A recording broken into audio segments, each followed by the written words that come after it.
kiểm tra kiểm tra.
Dạ vâng, các anh chị vui lòng đợi một chút rồi Thảo sẽ bắt đầu. Chúng ta đang đợi thêm một số các đại biểu đang đăng ký tham dự ạ. Xin chọn cảm ơn. Trong thời gian chờ đợi thì anh chị có thể sử dụng cái virtual background mà ban tổ chức đã gửi trong đoạn chat ạ.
Vâng, kính mong các quý vị đại biểu chúng ta ổn định chỗ ngồi và thay tên cũng như tổ chức của mình, cũng như là thay cái virtual background ban tổ chức đã gửi qua đoạn chat để hội thảo có thể bắt đầu ạ. Kính thưa quý vị đại biểu và toàn thể các vị khách quý, chào mừng các quý vị đại biểu tới tham dự hội thảo thúc đẩy tái sử dụng, tái nạp trong thực hiện kinh tế tuần hoàn tại Việt Nam do Viện Chiến lược Chính sách Tài nguyên và Môi trường, Bộ Tài nguyên và Môi trường phối hợp với Tổ chức Môi trường Thái Bình Dương và Liên minh Không rác Việt Nam đồng tổ chức. Mục tiêu của hội thảo ngày hôm nay nhằm chia sẻ kinh nghiệm về thúc đẩy tái sử dụng trên thế giới, cập nhật các chính sách về kinh tế tuần hoàn tại Việt Nam và kế hoạch triển khai kinh tế tuần hoàn trong thời gian tới. Xác định các giải pháp thúc đẩy tái sử dụng trong nền kinh tế tuần hoàn tại Việt Nam. Đến dự hội thảo ngày hôm nay, tôi xin trân trọng được giới thiệu có sự có mặt của Phó Giáo sư Tiến sĩ Nguyễn Đình Thọ, Viện trưởng Viện Chiến lược Chính sách Tài nguyên và Môi trường, bà Quách Thị Xuân, điều phối viên Liên minh Không rác Việt Nam, cùng đại diện các bộ, ngành, các viện nghiên cứu, các tổ chức, các chuyên gia trong nước và quốc tế. Để bắt đầu chương trình hội thảo, trước tiên tôi xin trân trọng được kính mời Phó Giáo sư Tiến sĩ Nguyễn Đình Thọ có bài phát biểu khai mạc hội thảo ngày hôm nay. Xin trân trọng được kính mời ông.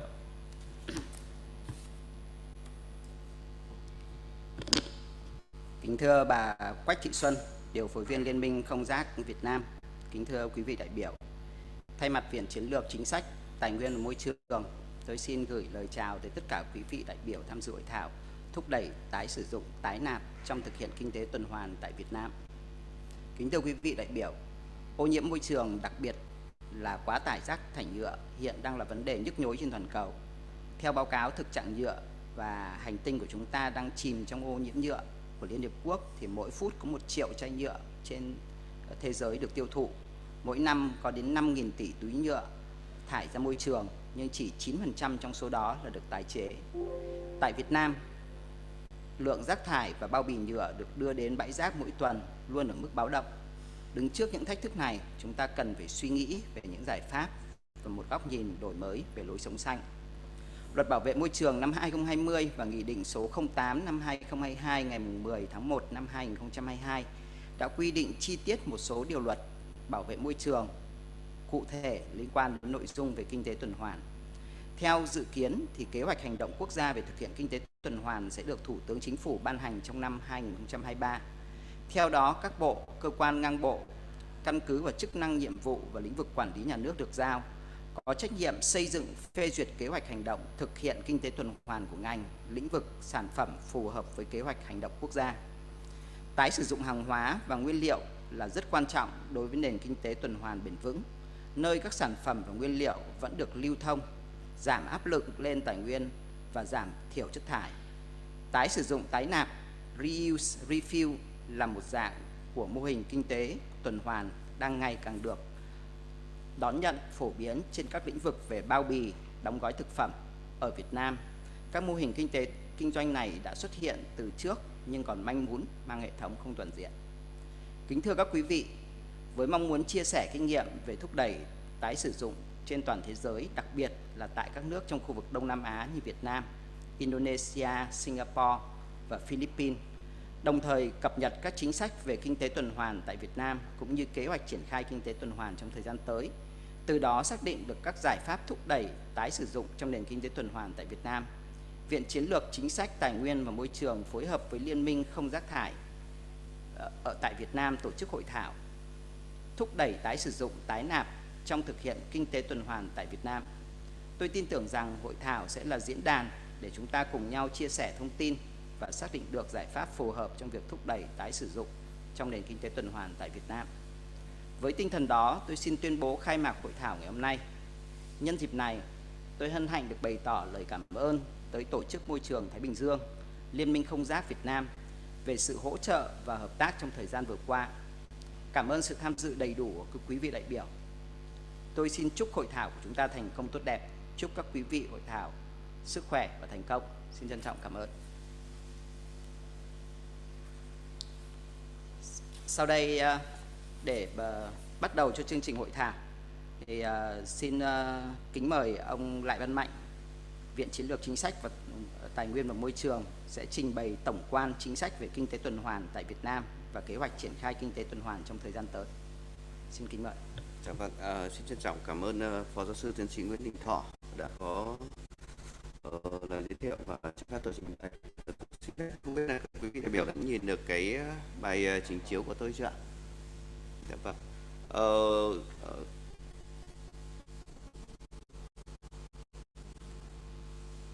Dạ vâng, kính thưa quý vị đại biểu, thì trên cơ sở cái nội dung của hội thảo cũng như là cái đặt bài của ban tổ chức thì chúng tôi có chuẩn bị cái bài trình bày với cái nội dung khái quát về cái chính sách kinh tế tuần hoàn ở Việt Nam, và cùng với đó là sẽ đưa ra một số các cái nội dung, cái kế hoạch triển khai trong thời gian tới ở Việt Nam cho cái nội dung về kinh tế tuần hoàn như thế nào. Thì trên cơ sở cái đặt bài đó thì tôi cũng chuẩn bị một cái bài trình bày với một số các cái thông tin, bao gồm có phân tích khái quát chung về cái bối cảnh. Cái thứ hai nữa là nhìn nhận một số các cái thông tin cũng như là cái hiểu biết về kinh tế tuần hoàn.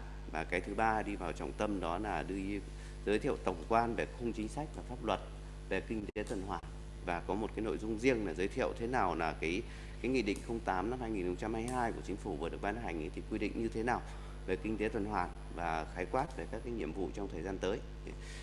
Trên cơ sở cái như vậy thì cũng như là cái bài phát biểu của Phó Giáo sư Tiến sĩ Nguyễn Đình Thọ, thì chúng ta cũng đã thấy rằng là bối cảnh thế giới hiện nay trước cái áp lực về gia tăng dân số, áp lực về thay đổi cái nhu cầu tiêu dùng, cũng như là cái ngay cả cái gần đây nhất là những cái vấn đề liên quan đến đại dịch Covid, hay là cuộc chiến tranh giữa Nga và Ukraine hiện nay cũng đang đặt ra những cái bối cảnh cho vấn đề là gia tăng của nguồn cung nguyên nhiên vật liệu. Thì rất nhiều các áp lực thì cũng đặt ra cho chúng ta là cần phải lựa chọn và tìm kiếm các cái mô hình tăng trưởng, cái mô hình phát triển mới để giải quyết cái hài hòa cái mối quan hệ giữa kinh tế với môi trường trong bối cảnh của biến đổi khí hậu, bối cảnh của đại dịch Covid và cũng như là các cái bất ổn toàn cầu. Thì đây là những cái mà con số, những cái thông tin tôi cho rằng là trong cái buổi tọa đàm ngày hôm nay, những quý vị đại biểu ngồi đây thì những con số này thì cũng đã khá rõ, thì tôi xin phép là đi nhanh. Đây là một số những cái hình ảnh mà chúng tôi cũng đã thu thập được trong cái quá trình triển khai các cái nghiên cứu, các cái nhiệm vụ, và cũng thấy được rằng là cái cùng với bối cảnh chung của toàn cầu thì Việt Nam cũng là một trong số những cái quốc gia cũng đang phải ứng phó với những cái thách thức rất là to lớn liên quan đến cái vấn đề là sử dụng các cái nguồn lực tài nguyên thiên nhiên chưa hiệu quả, liên quan đến cái việc phát sinh các cái chất ô nhiễm do các cái hoạt động sản xuất kinh doanh từ các cái khu vực khác nhau trong nền kinh tế, từ khu vực đô thị, nông thôn cho đến những cái việc là phát triển các cái ngành kinh tế như công nghiệp, như năng lượng, như y tế, nông nghiệp và các cái vấn đề khác, thì đều đặt ra rất nhiều các cái vấn đề.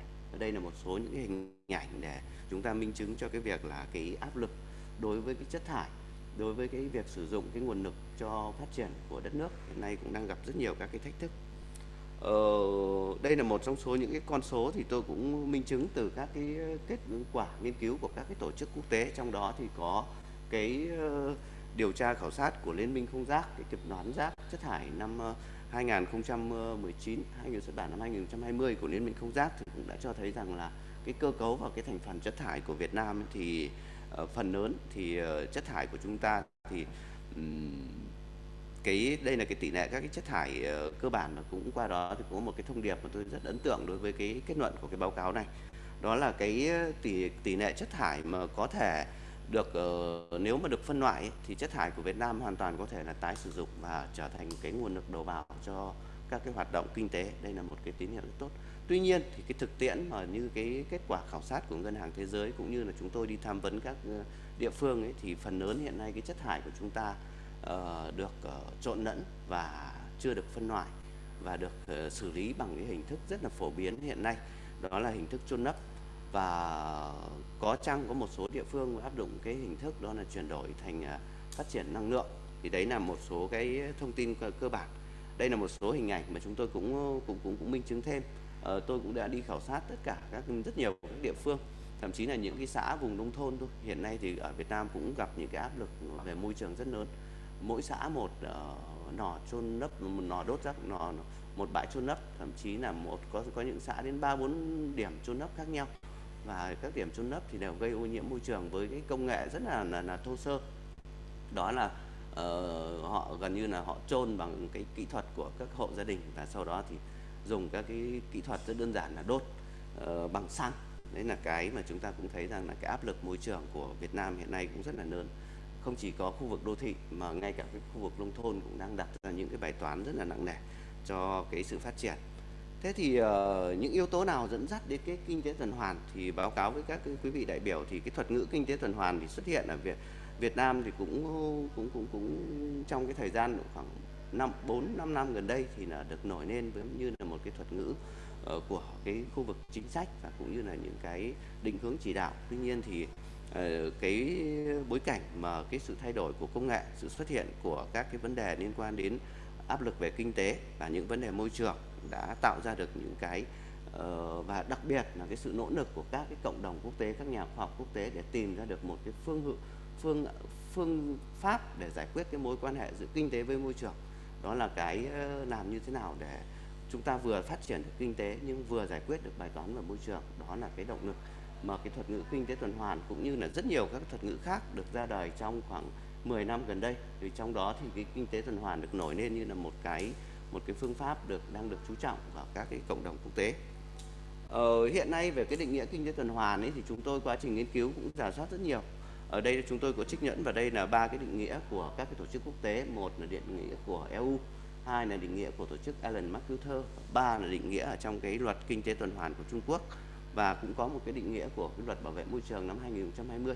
Thì cái luật bảo vệ môi trường 2020 được định nghĩa thì tôi quá trình phân tích thì tôi cũng nhận thấy rằng là đã được kế thừa khá là phù hợp với các định nghĩa của các chuẩn mực quốc tế, nên như là vậy thì cái luật bảo vệ môi trường 2020 định nghĩa kinh tế tuần hoàn là mô hình kinh tế mà trong đó các hoạt động thiết kế, sản xuất, tiêu dùng và dịch vụ nhằm giảm khai thác nguyên liệu, vật liệu và kéo dài vòng đời sản phẩm, hạn chế chất thải phát sinh và giảm tác động xấu đến môi trường. Đây là cái định nghĩa mà được kế thừa và được phát triển và được Việt hóa để làm thế nào để toàn người dân có thể hiểu được cái thế nào là mô hình kinh tế tuần hoàn ở Việt Nam. Đây là các cái nguyên tắc của kinh tế tuần hoàn mà chúng tôi cũng đã kế thừa của tổ chức Alan MacArthur để làm cái tư duy trong quá trình đề xuất và xây dựng các cái văn bản chính sách pháp luật ở Việt Nam. Trong đó những cái nguyên tắc căn bản như là bảo tồn và tăng cường cái giá trị của vốn tự nhiên. Cái thứ hai nữa là nguyên tắc về tối ưu hóa cái năng suất tài nguyên ở cái mức độ lợi ích cao nhất. Và cái thứ ba là thúc đẩy cái hiệu quả toàn hệ thống. Về cái cách thức để làm thực hiện kinh tế tuần hoàn thì cũng tuân thủ theo cái hướng dẫn của tổ chức Alan MacArthur. Chúng tôi cũng có thể tiếp cận được theo cái hướng là hai cái dòng nguyên nhân vật liệu khác nhau. Dòng nguyên nhân vật liệu là các cái chất hữu cơ thì áp dụng theo cái vòng tuần hoàn hữu cơ, và các cái vòng nguyên nhân vật liệu là các cái chất vô cơ và các cái như là máy móc thiết bị và các cái công cụ dụng cụ thì áp dụng các cái phương pháp, biện pháp của kinh tế tuần hoàn theo cái nguyên lý của cái nội dung đó. Về cái thứ hai thì kinh tế tuần hoàn hiện nay làm như thế nào để thực hiện được kinh tế tuần hoàn thì trên thế giới trước đây thì chúng ta bàn về 3R, sau đó thì có một thời gian thì nâng lên là 5R và 9R và bây giờ là bàn đến 12R. Có rất nhiều các biện pháp khác nhau để thực hiện kinh tế tuần hoàn. Tuy nhiên thì qua quá trình đúc kết thì chúng tôi cũng nhận thấy là thế giới chia làm 3 cái nhóm giải pháp khác nhau theo cái thứ tự ưu tiên. Ưu tiên thứ nhất đó là các cái biện pháp mà để hạn chế sử dụng các sản phẩm không thân thiện với môi trường, tối ưu hóa sử dụng các cái thiết bị, sản phẩm, tăng hiệu quả sản xuất, hiệu quả sử dụng tài nguyên nguyên nhân vật liệu. Đây là những cái ưu tiên đầu tiên mà kinh tế tuần hoàn sẽ hướng đến. Cái cấp độ trung gian thứ hai đó là kéo dài các cái vòng đời sản phẩm, các cái linh kiện, cấu kiện của sản phẩm.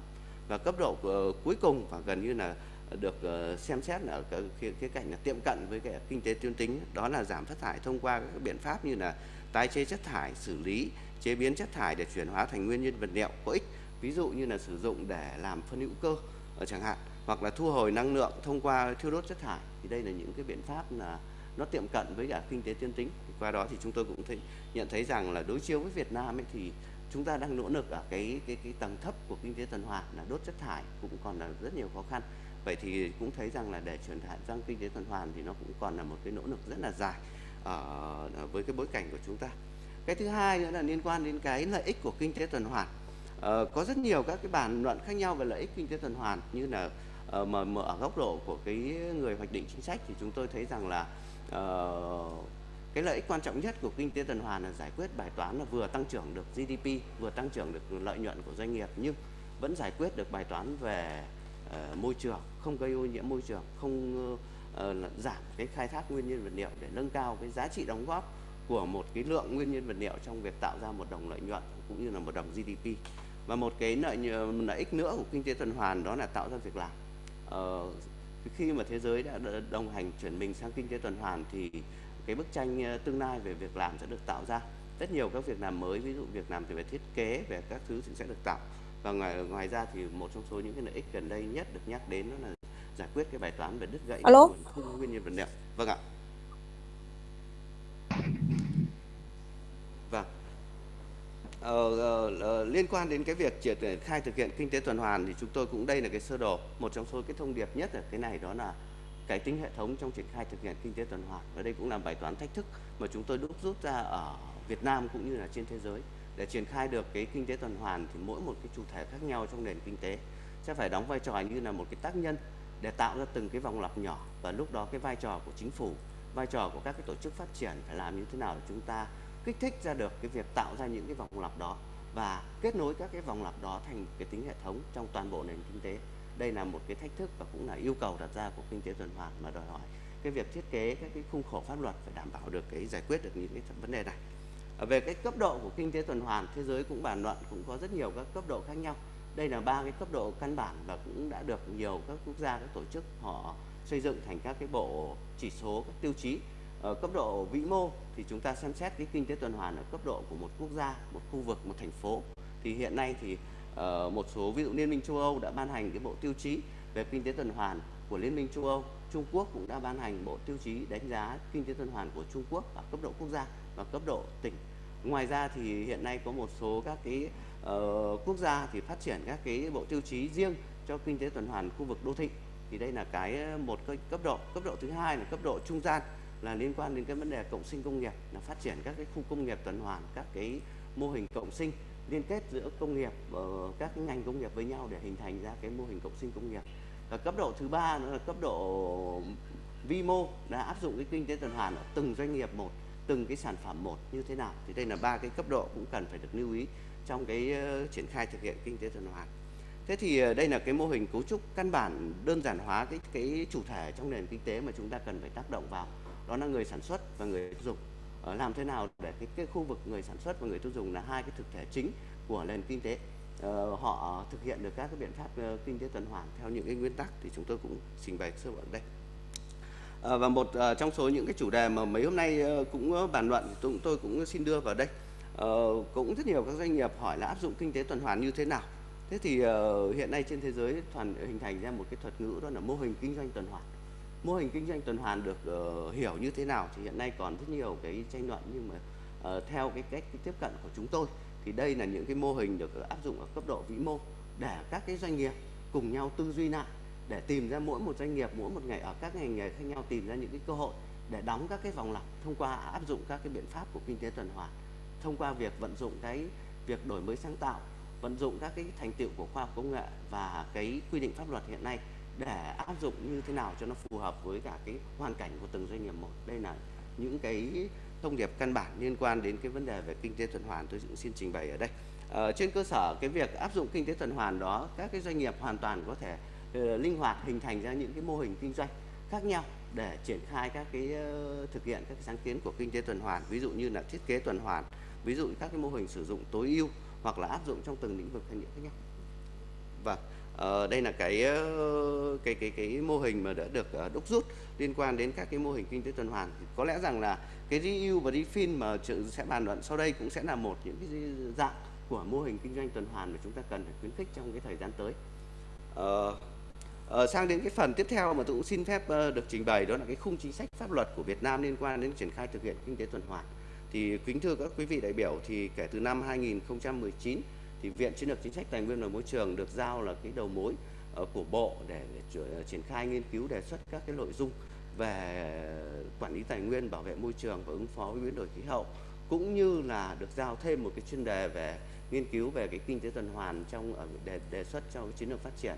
Và tiếp đó thì chúng tôi cũng được giao làm cái đầu mối trong việc nghiên cứu đề xuất các cái công cụ kinh tế và nguồn lực trong bảo vệ môi trường. Thì trong đó thì cái nội dung kinh tế tuần hoàn cũng là một cái nội dung mà được chúng tôi nghiên cứu và kết nối các chuyên gia, các tổ chức để đề xuất. Thì trong cái quá trình đó thì chúng tôi nhận được rất nhiều các cái sự hỗ trợ của các cái tổ chức quốc tế, các cái nhà khoa học đã hỗ trợ chúng tôi rất nhiều. Chúng tôi cũng xin trân trọng cảm ơn các quý vị đại biểu. Về cái khung chính sách pháp luật với hiện nay được hình thành ở Việt Nam liên quan đến thì chúng tôi chia làm hai nhóm. Nhóm thứ nhất là các cái chính sách có tính chất là định hướng, bao gồm các cái chiến lược, quy hoạch, kế hoạch, chương trình, đề án. Cái thứ hai là trong cái hệ thống các quy định pháp luật có tính chất ràng buộc và bắt buộc để thực hiện. Thế thì trong cái định hướng chính sách ấy, thì cái quan trọng nhất hiện nay được thể hiện đó là trong cái nội dung về quản lý tài nguyên, bảo vệ môi trường và ứng phó biến đổi khí hậu của chiến lược phát triển kinh tế xã hội cũng như là kế hoạch phát triển kinh tế xã hội 2021-2030 và kế hoạch 2021-2025, thì trong đó đã nêu rất rõ cái phương hướng, cái cách thức để khuyến khích áp dụng các cái mô hình kinh tế tuần hoàn. Ngoài ra thì trong cái thời gian gần đây thì các cái chương trình đề án của Đảng, của Chính phủ, ví dụ như nghị quyết 5 năm của Bộ Chính trị về phát triển năng lượng, hoặc là các cái chiến lược quốc gia, ví dụ chiến lược quốc gia về tăng trưởng xanh, chiến lược quốc gia về bảo vệ về chăn nuôi, cũng đã đề cập đến các cái biện pháp cụ thể của từng ngành, từng lĩnh vực để thực hiện trong kinh tế tuần hoàn. Cái thứ hai, ở cái khung khổ thứ hai là liên quan đến quy định pháp luật. Quy định pháp luật của Việt Nam thì lần đầu tiên được đưa vào trong luật bảo vệ môi trường là điều 142 của luật bảo vệ môi trường về kinh tế tuần hoàn. Tuy nhiên thì trong luật bảo vệ môi trường thì bên cạnh cái điều 142 thì trong quá trình cái nguyên tắc để xây dựng cái luật bảo vệ môi trường thì một trong số những nguyên tắc ưu tiên đó là thúc đẩy cái biện pháp áp dụng kinh tế tuần hoàn. Thế thành ra là trong cái quy định của luật thì ngoài cái điều 142 thì nếu sử dụng cái tư duy của kinh tế tuần hoàn thì chúng ta sẽ thấy được rằng là sẽ có rất nhiều các cái công cụ khác nhau. Ví dụ như là các cái công cụ để thúc đẩy cái việc phân loại rác, cái công cụ để thúc đẩy cái việc là đầu tư vào xử lý về thu gom phân loại, thì đều là những cái công cụ khác ở khía cạnh khác nhau để thúc đẩy cái việc áp dụng kinh tế tuần hoàn. Thế còn riêng về điều 142 của luật bảo vệ môi trường thì hiện nay được quy định thành 4 cái khoản căn bản. Cái khoản thứ nhất của điều 142 là định nghĩa về kinh tế tuần hoàn. Thì như tôi đã trình bày, cái định nghĩa này hoàn toàn được kế thừa từ các cái định nghĩa của các cái tổ chức chính thống và được Việt hóa theo một cái quy trình pháp luật đầy đủ ở Việt Nam để đảm bảo cái tính phổ quát, người dân có thể hiểu được. Cái thứ hai đó là cái quy định liên quan đến trách nhiệm của các bộ, cơ quan ngang bộ trong việc lồng ghép cái việc áp dụng kinh tế tuần hoàn vào trong các chiến lược, quy hoạch, kế hoạch, chương trình, đề án. Và trong cái quá trình ấy chúng tôi cũng cho rằng là cái trọng tâm của kinh tế tuần hoàn là thiết kế. Việc xây dựng ra một cái chương trình, kế hoạch, chương trình, đề án phát triển của một quốc gia hay một vùng hay một ngành, bản chất nó cũng là việc chúng ta thiết kế cái tương lai của đất nước, tương lai của ngành của chúng ta. Vì vậy cũng cần phải đưa được cái quy định là lồng ghép cái biện pháp của kinh tế tuần hoàn vào trong các cái CQK này. Cái thứ hai là quy định về trách nhiệm của các cái doanh nghiệp, các cái cơ sở sản xuất kinh doanh trong việc áp dụng các biện pháp giảm thiểu sử dụng hiệu quả tài nguyên, giảm thiểu chất thải theo cái nguyên tắc của kinh tế tuần hoàn. Và cái thứ ba thì do kinh tế tuần hoàn là vấn đề mới và cũng là vấn đề đa ngành, đa lĩnh vực, thế thành ra là luật cũng mở ra là giao cho chính phủ xây dựng cái tiêu chí, lộ trình và cái cơ chế khuyến khích thực hiện kinh tế tuần hoàn. Đây là cái cơ sở mà để năm 2021-22 vừa rồi thì là Viện tiếp tục được giao là cùng với cả Bộ Tài nguyên và Môi trường và các cái cơ quan, các bộ ngành, các nhà khoa học để đề xuất cái quy định về tiêu chí, lộ trình và cơ chế khuyến khích để áp dụng kinh tế tuần hoàn ở Việt Nam. Thì đây là một số những cái thông số cụ thể, những cái văn bản mà tôi trích dẫn vào đây, thì tôi xin phép là sẽ không trình bày cụ thể các cái tên các cái văn bản, các cái chiến lược. Và đây là cái quy định của trong điều 142 về kinh tế tuần hoàn. Tôi cũng xin có một cái nhấn mạnh. Hiện nay có một số cái tranh luận là hoặc thậm chí có một số các cái diễn giả ở Việt Nam đưa ra những cái định nghĩa khác về kinh tế tuần hoàn, thì có thể là tùy theo cái góc nhìn và quan điểm khác nhau thôi. Nhưng mà dưới cái góc nhìn của chúng tôi thì tôi cho rằng đây là cái định nghĩa là khá là hoàn hảo, và đến thời điểm này là nó phù hợp với cả cái chuẩn mực của các cái tổ chức quốc tế. Đặc biệt là chúng ta nhấn mạnh là không chỉ nhìn mức độ chất thải đâu, mà trong cái định nghĩa này có một cái hàm ý rất rõ, đây là mô hình kinh tế. Ý nghĩa của mô hình kinh tế rất rộng, nó bao gồm có thể nhìn nhận là mô hình kinh tế ở cấp độ vĩ mô, mô hình ở từng doanh nghiệp một, chứ không phải là nó chỉ là tập trung vào chất thải như một số cái ý kiến. Và ngoài ra là một số cái quy định liên quan đến đấy thì tôi cũng đã trình bày rồi. Đây là những cái công cụ chính sách khác mà chúng tôi cũng đã rà soát trong cái quá trình xây dựng cái quy định về kinh tế tuần hoàn. Chúng tôi đối chiếu với cả các cái hệ thống, các cái chính sách pháp luật của các cái công cụ của Liên minh châu Âu, đối chiếu với cả luật thúc đẩy kinh tế tuần hoàn của Trung Quốc để xem là họ dùng những cái công cụ chính sách này để thực hiện kinh tế tuần hoàn thì Việt Nam đã có chưa, trong cái luật bảo vệ môi trường đã có chưa, trong pháp luật khác đã có chưa. Thế thì chúng tôi cũng đã tiến hành rà soát. Có lẽ là cái bản rà soát này của chúng tôi cũng phải tầm 4-50 trang Tuy nhiên thì tôi tóm tắt vào đây cũng thấy được rằng là nhìn nhận từ cái giai đoạn khai thác tài nguyên cho đến giai đoạn sản xuất, giai đoạn phân phối, giai đoạn tiêu dùng, thải bỏ và chuyển chất thải thành tài nguyên, thì trong cái hệ thống pháp luật về bảo vệ môi trường đều tồn tại tất cả những cái công cụ mang tính chất mệnh lệnh hành chính, các cái công cụ kinh tế dựa vào thị trường để khuyến khích thay đổi hành vi, và các cái công cụ mang tính chất tuyên truyền giáo dục. Thì ở mỗi mắt xích đó của cái quá trình truyền tải từ tài nguyên đến quá trình phân phối, tiêu dùng, thải bỏ thì đều tồn tại các cái công cụ chính sách có vai trò thúc đẩy để thực hiện kinh tế tuần hoàn ở Việt Nam. Ngay cả những cái vấn đề liên quan đến hành vi tiêu dùng thì liên quan đến mua sắm xanh, mua sắm công xanh cũng đã được đề cập đến trong pháp luật về bảo vệ môi trường. Đấy là cái mà tôi xin giới thiệu. Đây là cái bảng mà tôi cũng đã tóm tắt về cái kết quả rà soát. Chúng tôi rà soát từ từng cái sector một ở trong cái hệ thống văn bản pháp luật của Việt Nam để đối chiếu với cả cái luật của Trung Quốc, đối chiếu với cái quy định của từng nước thành viên của Liên minh châu Âu để xem là Việt Nam có gì và chúng ta còn thiếu cái gì. Tất nhiên là để mà đáp ứng được với Liên minh châu Âu thì chúng ta cũng khác thể chế khác nhau, quy định khác nhau, cũng còn những cái phải thay đổi. Tuy nhiên thì chúng tôi cũng thấy rằng là Việt Nam cũng có những công cụ chính sách khá toàn diện đến thời điểm hiện nay.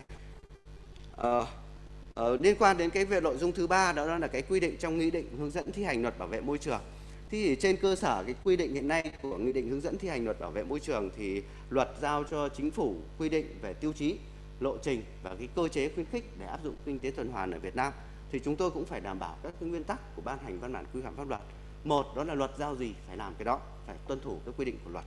Cái thứ hai, cái việc quy định của áp dụng kinh tế tuần hoàn phải đảm bảo cái tính đồng bộ của pháp luật, đồng bộ với các cái quy định khác của luật bảo vệ môi trường, đồng bộ giữa luật bảo vệ môi trường với cả các luật chuyên ngành khác, ví dụ như luật đầu tư, luật thuế giá trị gia tăng, hay luật thuế thu nhập doanh nghiệp, hay luật khác, pháp luật khác có liên quan, thì phải đảm bảo cái tính đồng bộ.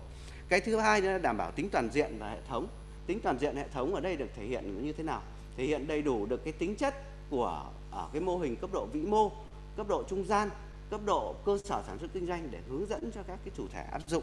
Cái thứ ba đó là phải tạo ra được cái động lực để thực hiện kinh tế tuần hoàn trên cái nguyên tắc của kinh tế thị trường.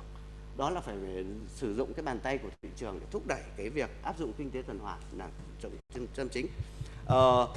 Đi vào các cái quy định cụ thể thì tôi cũng xin phép trình bày nhanh. Hiện nay nghị định 08 cũng đã được ban hành và quý vị đại biểu hoàn toàn có thể là tiếp cận cái tài liệu này ở trên các cái trang chính thống, và tôi cũng rất là mong là các cái cộng đồng doanh nghiệp, các cái quý vị đại biểu sẽ dành thời gian để đọc, vì thời gian cũng không thể trình bày được hết. Tuy nhiên trong cái quá trình triển khai quy định này về phía Viện với vai trò là cơ quan đầu mối nghiên cứu và tư vấn thì chúng tôi sẵn sàng cùng với cả cộng đồng doanh nghiệp, cùng với các quý vị đại biểu để cùng giải đáp, cùng chia sẻ, cùng thậm chí là cung cấp những cái ý tưởng cho doanh nghiệp trong cái thời gian tới. Thế thì khái quát qua về quy định về trong cái kinh tế tuần hoàn của Việt Nam trong nghị định ấy, thì có 3 cái điều. Điều thứ nhất là điều trong 138 là nêu về những cái quy định chung về kinh tế tuần hoàn. Trong đó thì có một, đó là thực hiện cái nhiệm vụ đầu tiên luật giao, đó là xây dựng cái tiêu chí. Thế thì khi mà xây dựng tiêu chí thì chúng tôi bám chắc vào cái quy định của định nghĩa của luật bảo vệ môi trường về kinh tế tuần hoàn, là 3 cái mục tiêu của kinh tế tuần hoàn. Và cũng có lúc đầu cũng đặt ra là ban hành các cái tiêu chí cụ thể, các cái chỉ tiêu cụ thể. Tuy nhiên thì cái kinh tế tuần hoàn rất là đa dạng. Nếu mà chúng ta ban hành ra một các cái tiêu chí cụ thể cho từng ngành một, cho từng khu vực một, thì đôi lúc nó sẽ chưa đủ và nó không đảm bảo cái tính linh hoạt trong cái nền kinh tế. Thế thành ra là trong nghị định hiện nay là quy định 3 cái nhóm nguyên tắc tiêu chí căn bản của kinh tế tuần hoàn để tiếp tục phát triển ra. Bao gồm có nhóm tiêu chí thứ nhất là hướng đến cái đầu vào của quá trình sử dụng nguyên nhân vật liệu để làm sao nâng cao hiệu quả của nó lên. Cái nhóm thứ hai đó là nhóm hướng đến cái mục tiêu kéo dài vòng đời của các sản phẩm, các linh kiện, cấu kiện của các cái sản phẩm, các cái vật liệu trong nền kinh tế. Và cái nhóm tiêu chí thứ ba là giảm thiểu tác động xấu đến môi trường, giảm mức độ gây ô nhiễm môi trường. Đây là 3 cái tiêu chí. Cái này chúng tôi cũng rất là cảm ơn chỗ Liên minh không rác, đặc biệt là chị Xuân. Trong cái quá trình xây dựng cái nghị định thì cũng đã có rất nhiều cái ý kiến góp ý phản biện cho chúng tôi và cũng đã hoàn thiện. Cái thứ hai là liên quan đến cái việc đó là cái quy định chung ấy, thì chúng tôi cũng đã trình bày về các cái biện pháp để áp dụng kinh tế tuần hoàn, và chúng tôi cũng sử dụng các biện pháp của thế giới liên quan đến 9R để phân làm 3 nhóm ưu tiên, và trong đó thì có cụ thể cho đối với cái mô hình đô thị tuần hoàn thì hướng đến như thế nào, mô hình khu công nghiệp tuần hoàn, các cơ sở sản xuất kinh doanh như thế nào thì cũng đã hướng đến cái nội dung này. Cái điều thứ tiếp theo là điều 140. quy định về lộ trình và trách nhiệm về thực hiện kinh tế tuần hoàn. Thế thì trong quá trình xây dựng ấy thì có rất nhiều các cái mô hình khác nhau. Vậy thì cái thực hiện kinh tế tuần hoàn được quy định như thế nào để đảm bảo cái tính lộ trình? Thế thì trong văn bản quy phạm pháp luật thì chúng tôi có đề xuất như thế này. Một là lộ trình nó phải gắn với trách nhiệm của các bộ ngành. Trong đó thì trọng tâm đó là trách nhiệm của Bộ Tài nguyên và Môi trường trong việc xây dựng cái kế hoạch hành động quốc gia, trong việc xác định các cái mục tiêu, rồi thì xác định các cái nhiệm vụ để thực hiện kinh tế tuần hoàn, xây dựng các nền tảng vận hành kết nối chia sẻ và ban hành các cái hướng dẫn về kinh tế tuần hoàn. Cái thứ hai đó là trách nhiệm của các bộ, cơ quan ngang bộ và Ủy ban nhân dân cấp tỉnh trong việc thực hiện kinh tế tuần hoàn. Thì chúng tôi có nêu vào đây đó là trách nhiệm của các bộ, cơ quan ngang bộ, ví dụ như là xây dựng các cái kế hoạch hành động của các bộ ngành, của các địa phương, rồi thì lồng ghép vào các cái tiêu chí của kinh tế tuần hoàn vào trong các cái chiến lược, quy hoạch, chương trình, đề án, rồi thì tổ chức áp dụng thí điểm các cái mô hình kinh tế tuần hoàn, rồi thì tuyên truyền phổ biến kiến thức pháp luật, quản lý thông tin để đảm bảo tính đồng bộ, báo cáo với cả Bộ Tài nguyên Môi trường để đồng bộ trong hệ thống dữ liệu quốc gia về thực hiện kinh tế tuần hoàn. Đối với cái lộ trình đối với khu vực doanh nghiệp thì chúng tôi cũng đề xuất ra những cái biện pháp ưu tiên, nhưng trong cái quy định của nghị định thì về cơ bản thì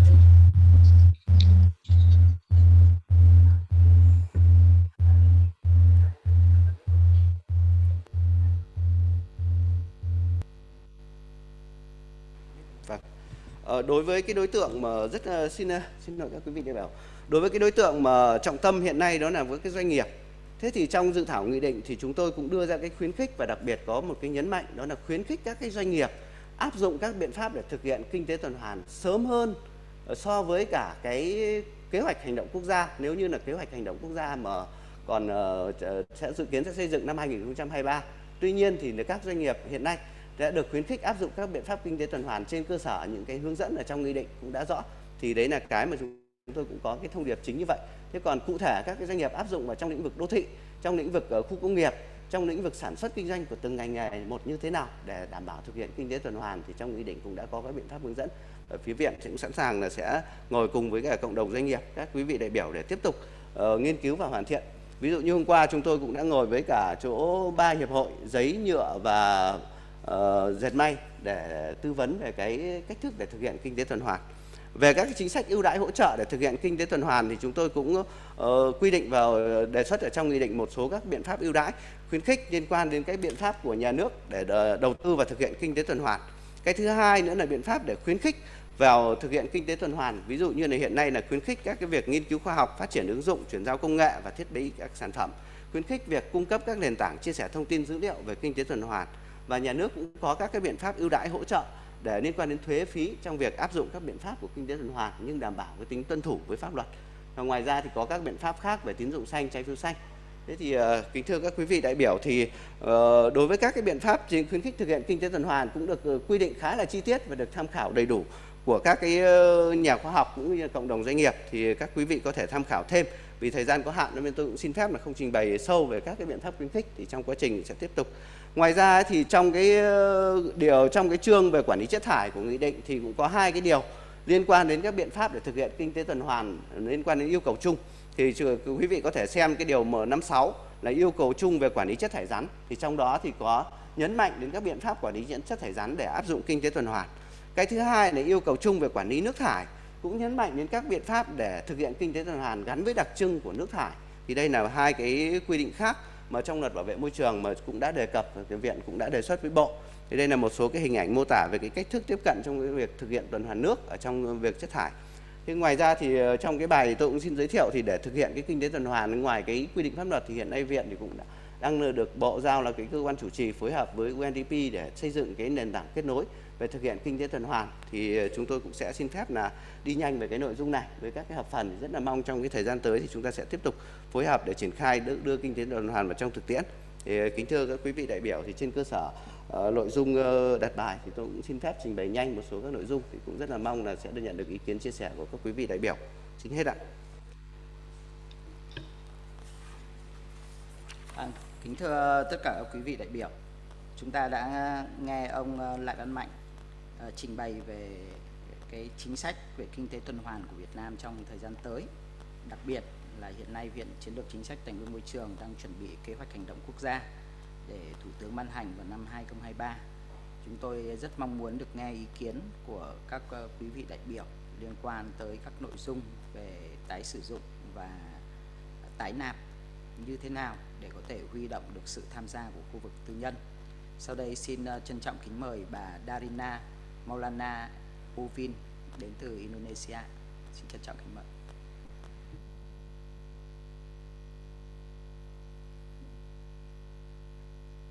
Hello, everyone. Hi, I'm Darina Maulana from NVU, Zero Waste Living Lab Indonesia. And I'm here with my colleague from Zero Waste Living Lab Indonesia too, Mas Tauhid. Hi everyone. Good morning. Morning. And so, yeah, as for today, we're going to present about Zero Waste Living Lab, and I would like to share my screen. So if there's anything that, if any noise that's not heard or you cannot hear me, please type in the comments or just say it, because I'm going to share my screen a bit now. Sorry. Okay.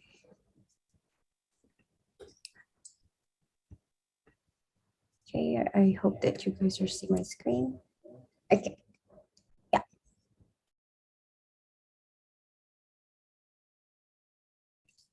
Okay, Yes, everyone, ladies and gentlemen. So we are from NVU Zero Waste Living Lab, and we will present to you about how we build and scale the reuse revolution in Indonesia and Southeast Asia. Okay, next, Darina. So NVU is a venture building studio founded in 2004 with a proven methodology for building commercial social ventures. So NVU starts off from identifying a system error and try to build the solutions to address that error, and in the form of enterprises and ventures as the end goal. So we have been building and growing social and sustainable ventures from 5 global offices in Kenya, India, Chile, Indonesia, Netherlands, and recently Malaysia. Okay, thanks, Darina. Yeah, so this is a map to see where we are at the moment and what kind of programs we run. So we have 4 programs. First is in reducing plastics through reuse solutions, and we are doing this program in Indonesia, Malaysia, and the Netherlands. We also look into the issue of textile waste, which is a huge problem, especially in India, which is a large country, and sustainable shipping in the Netherlands, and food systems in Africa. So these programs are designed to address systemic issues and support SDGs. Okay, next. So this is how we work. As I said, we start off by identifying systemic failure. We really deep down into the root causes, leverage points, and opportunities for us to intervene and introduce a solution within the system. And secondly, we ideate and validate multiple potentially system-changing business models. And then we validate these solutions and then scale them to become ventures and startups that have positive direct and indirect impact, so that these solutions can influence and inspire the entire ecosystem, such as policymakers, governments, industries, consumers, and researchers. And the end goal is to create an economy that serves a new normal, which is serving the people and the planet. Okay, next. So in the bigger picture, we look at 2 kinds of impacts: direct impact, which means we create the ventures, and as the ventures are created, we offer our solutions to the market, to consumers.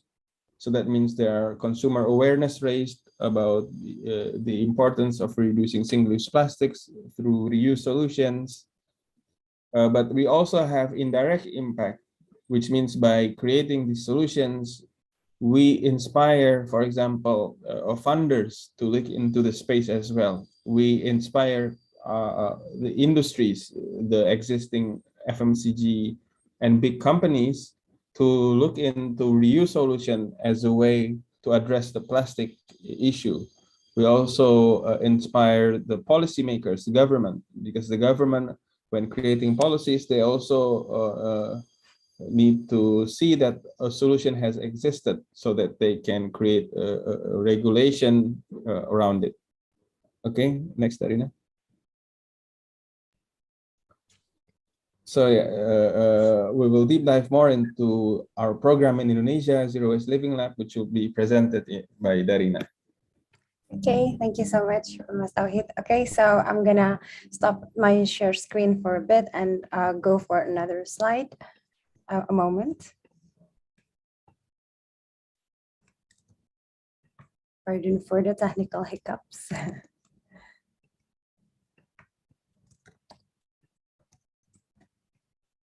Okay, so share again my screen here.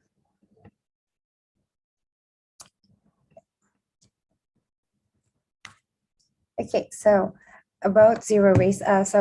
About Zero Waste Living Lab Indonesia, we are part of NVU, a venture building company from the Netherlands that Kak Tauhid mentioned, that we are focusing in Indonesia and Malaysia.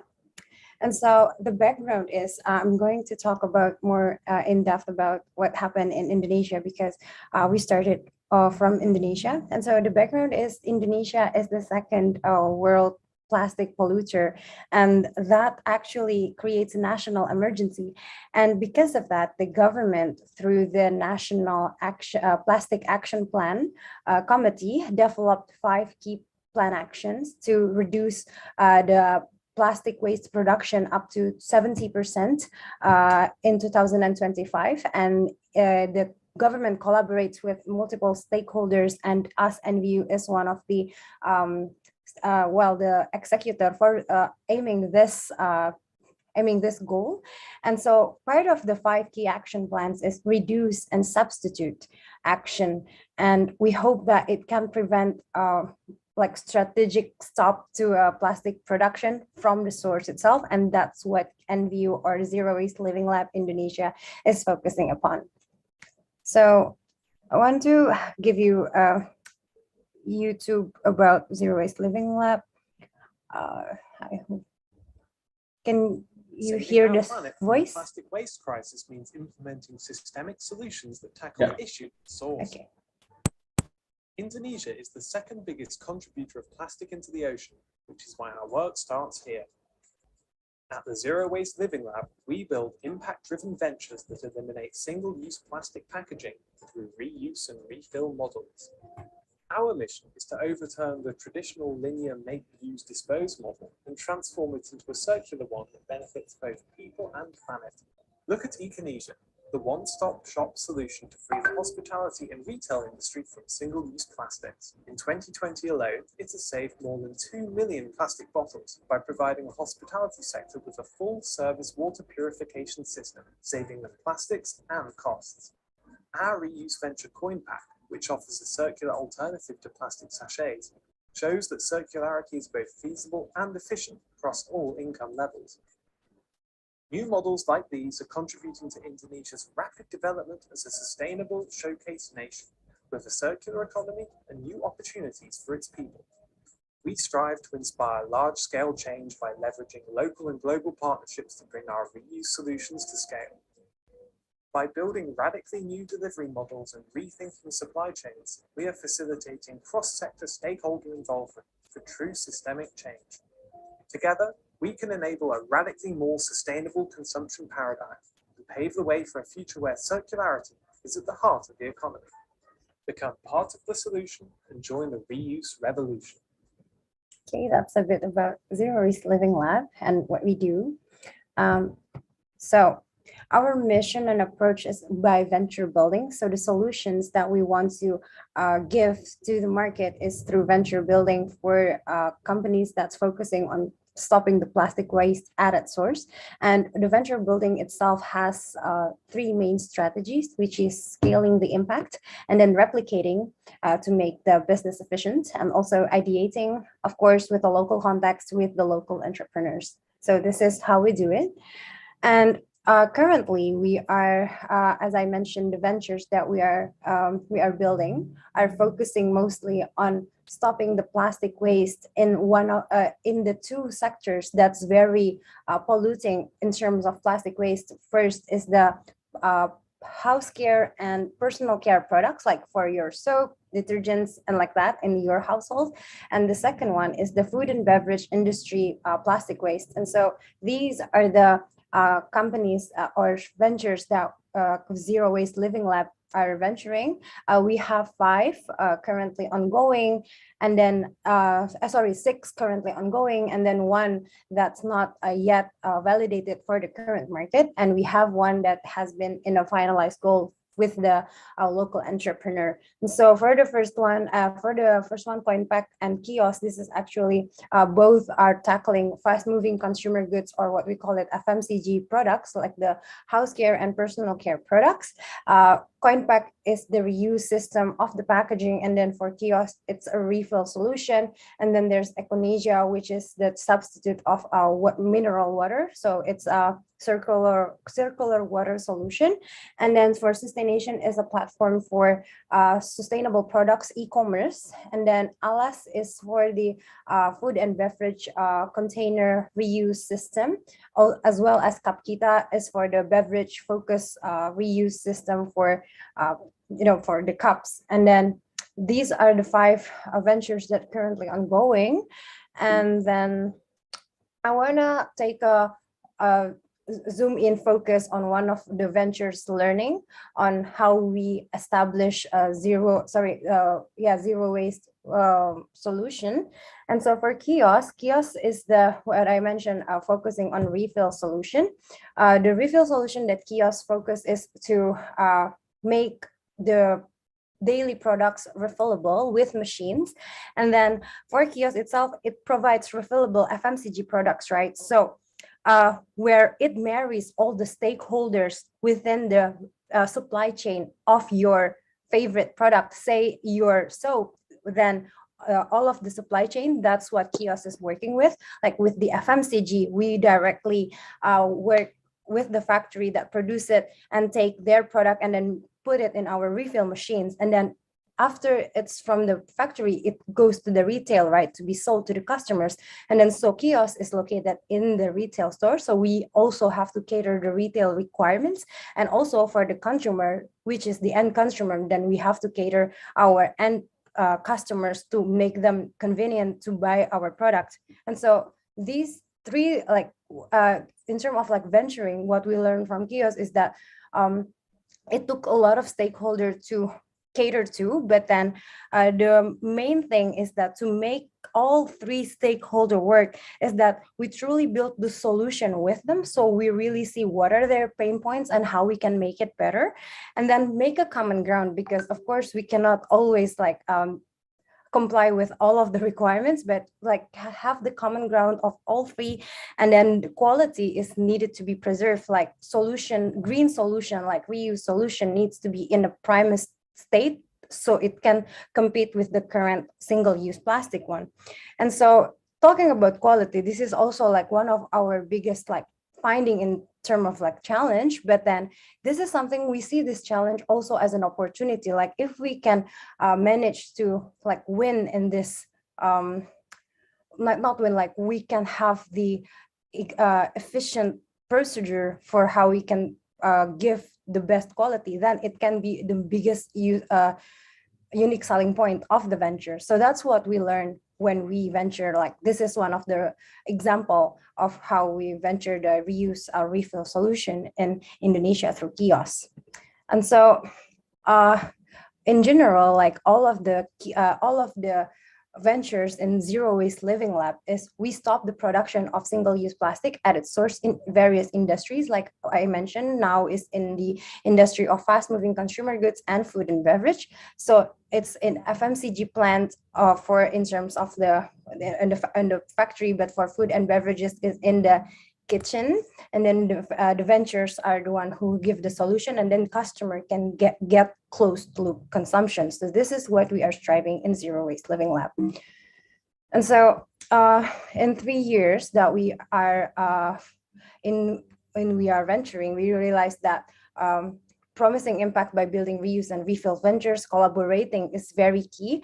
This is our tractions. We are really happy that we have been engaging with almost 150,000 people now. Collectively, our consumer have a lot of pilots and a lot of learnings, and then definitely more plastic waste saved from the landfill. And then all in all, from most of our ventures, what we learn is that to make reuse and refill solution, the key thing are 5 things that we what do you call it, like we summarize. And so first, to make it accessible. Like accessibility is the number one thing that if you want to give a solution for the customer for new things, right? So in order for them to easier to adapt, accessibility is number one.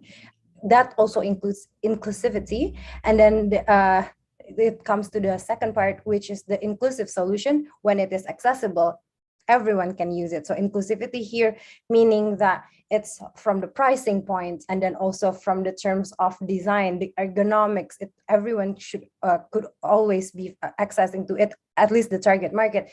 And also like then building routines and habits, like so we, in terms of building the product, we have to know that this is not just a product that people just buy in terms of just for one-time experience. This is something that they should always be ongoing, so the impacts can always be there. So what we learn is that if you guys have maybe heard about atomic habits, like start with the smallest thing, but then the smallest thing can grow to a bigger thing because people are used to that and the impact would be greater. So that's what the approach in Zero Waste Living Lab is also giving.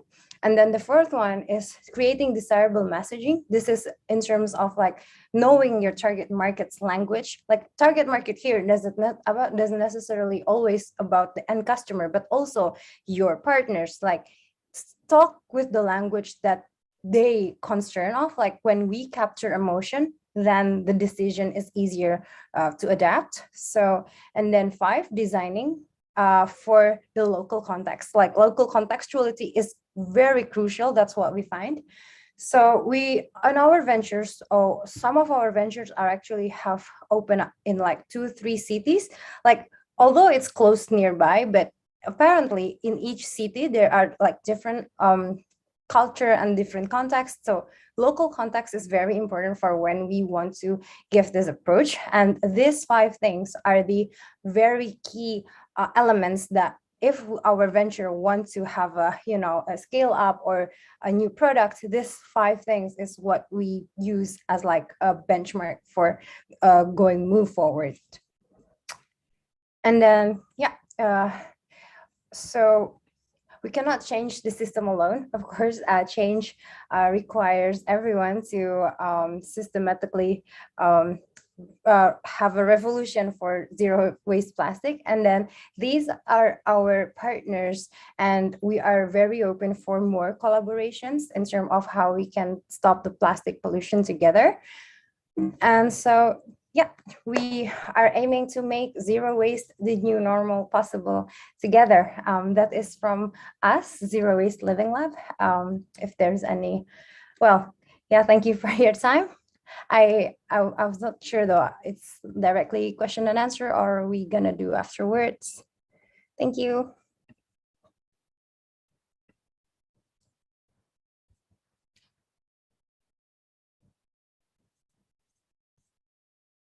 So are we going to do the Q&A or it's later?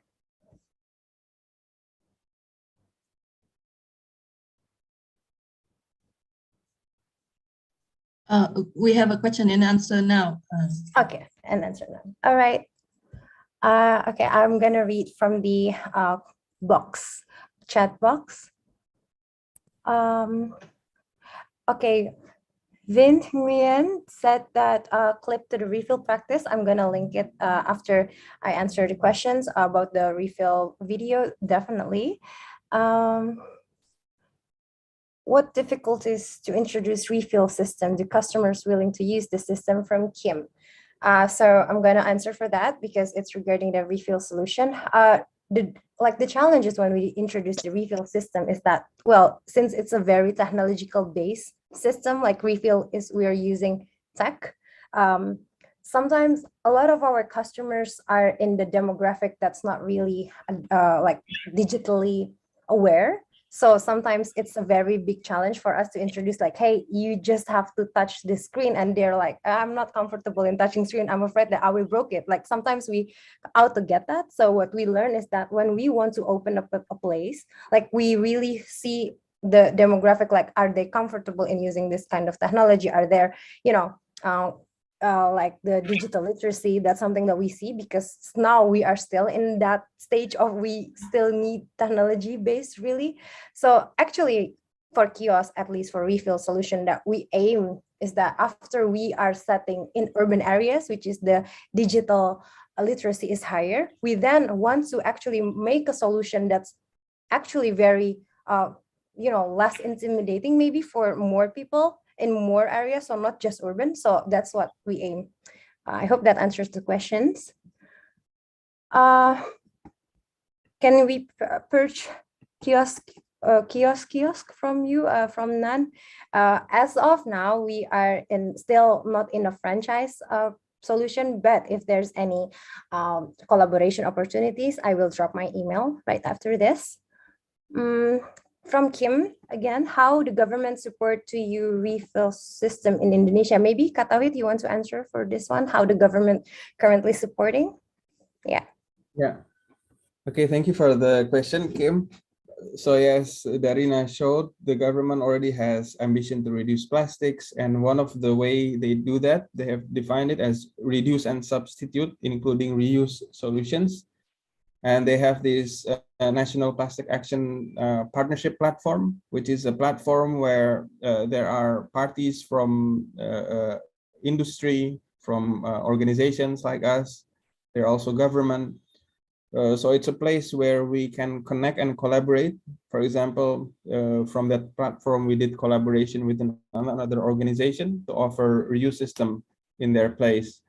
And the government, through this platform, plays a key role in enabling collaboration, and yeah, also making advocacy in policy.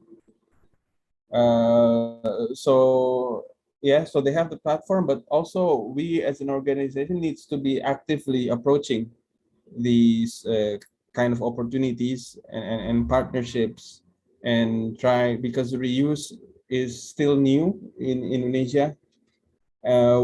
Most of the drive, most of the initiatives by the industry, by the government, is in recycling.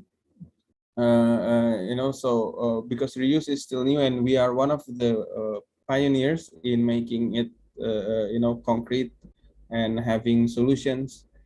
Our experience is that we also need to be more proactive. You know, we cannot just wait for opportunities to come, but we need to look at you know, which stakeholders, government, industry, other organizations we can partner with, and then you know, try to approach them to collaborate. Yeah. Okay, thank you, Mas David, for the answer. And then I'm gonna read another question. Please let me know if the time is limit, yeah? I hope that we can answer everyone. So from Thảo, there are a few questions. The first one is, did you study on the economic benefit when applying the reuse refill for each type of business?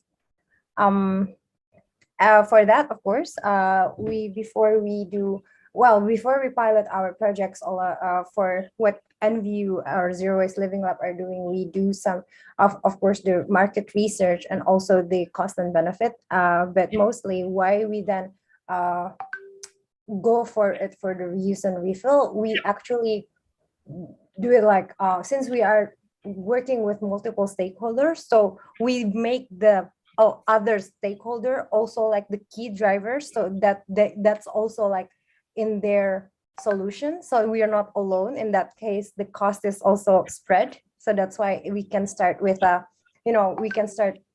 with not of a big engine from just ourselves, but from everyone else. Like this, in this term, like what we do is that we ask the FMCG or the factory themselves to work with us. So that's for what we are currently doing now. And then do you have experience with milk refill? At this point, what I can say is that we are in the process of research and development for all of the things in our household that can be refilled. So, but what I can say is that for product like food and beverages, the maintenance is much more complicated than for soaps, because it's directly going in our bodies. So a lot of regulations there. In that sense, we do, however, have to see the requirement from the government for the food and beverages. So that's very important for the liability. And then how do you approach the local leaders to get their support? Well, for that, what I can say is that we see their programs first, like if they have similar programs that we can like support, and then we approach them telling them like, hey, this program is actually aligned for what we are currently doing, how we can leverage this together. What our direct experience is that from our government, what they are required. So this is actually connected to the next question from Swan. The requirement from the government, if they want to work with us, mostly is to comply with their own target. So if they have target and we can comply that target, we merge that. And mostly is the like coverage of their initiatives also been said. So yeah, the efforts are leveraged together. That's mostly the requirement from the government. But if Katauhit, maybe because currently Katauhit also work a lot of it, the government, like what are the other requirements other than the leverage of the impact or the targets, shared targets together? Is there anything else more, Katauhit?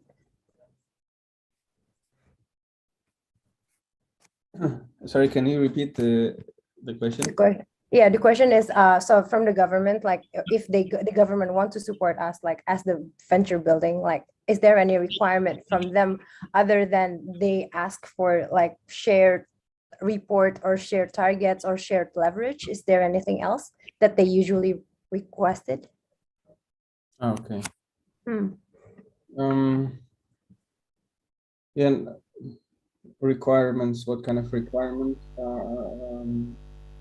Well, no, because yeah, it's still again a new solution in Indonesia. So there is no standards or regulations yet in place.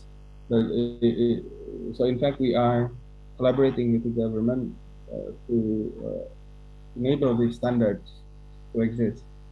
Is if the standards exist and acknowledged, endorsed by the government, then it will also create confidence by the industry and businesses to adopt new solutions. So yeah, I think there's no requirements as such in the sense that we have to comply with the regulations or any regulations. Yeah, we don't exist that, but maybe you can add that, Yeah. Okay. Yeah. Same as what Kalo had mentioned, that we actually, the government did not have any like specific requirement because reuse is not something that they have regulated yet. But like what we see is that if whether they join it voluntarily or not, most of the government that we work with join voluntarily because they are actually in the need for having the plastic reduction target as their own target, and then we tell them like, hey, we can actually help you, but then you have to work together with us. So it's like yeah, this thing is what I mentioned about like understanding their pain point also. So like it's really important for if we want to talk to the government, we also understand like what are their objectives and how can we support that. I think that's for the government part. Then yeah. Okay. And then from Evergreen Labs, Kate, do you have any problem with logistics costs with refill or reuse business models? Of course, well, what I can say is that I'm not gonna sugarcoat it. Like this is a new supply chain that we are currently building. So of course there are challenges, but we see this what I mentioned. We see this actually as a great opportunity. So if we can solve this challenge and we can find the most effective way to make the supply chain circular, then that's going to be a very key, like a strong point for our ventures to move forward. But again, like about logistic and cost, that's something that can actually be discussed and distributed. The what you call it, like the cost, that's something that can be distributed also with the stakeholder, as I mentioned. So when you work with the stakeholder, what we do now is that we share the responsibility also with them, like in terms of, hey, you're a producer, you have the responsibility to reduce plastic, we can help you, but then you kind of have to help us with the logistic stuff. Like that's something that what we kind of approach, because we are very hands-on and very I mean, like we are very ground up from the factory themselves. Like so that in that sense, again, with the shared objectives. But yeah, shared responsibility is something that I think from us is also a key message, that if we want to collaborate with others. I hope that answers. Maybe Katawit have something to add from that. Yeah, so I would add that yeah, of course, cost particularly cost in the beginning, and just like other businesses, it will become better as the scale grows. So you have economies of scale and your logistics costs to be more efficient. So yeah, the key for us is to, at first validate the customers, the market for our unique solutions, and yeah, find a market that can enable the solutions to grow and scale, so that when it scales, we can become more efficient in the cost, including logistics, either making it efficient internally, or for example, what we do now for one of our venture alas is to partner with other third-party logistics, or also asking the reverse logistics cost, the pickup cost, to be paid by the customer, because it's an added service where we pick up the reusable packaging from their home, for example. Okay, so yeah, it's actually very nice that at least for now, a lot of other industries are also in a support for this cause, because I think plastic waste problem, or in terms of environment, it is a very emerging thing for everyone. So that's something that we can leverage. So next question from Fun.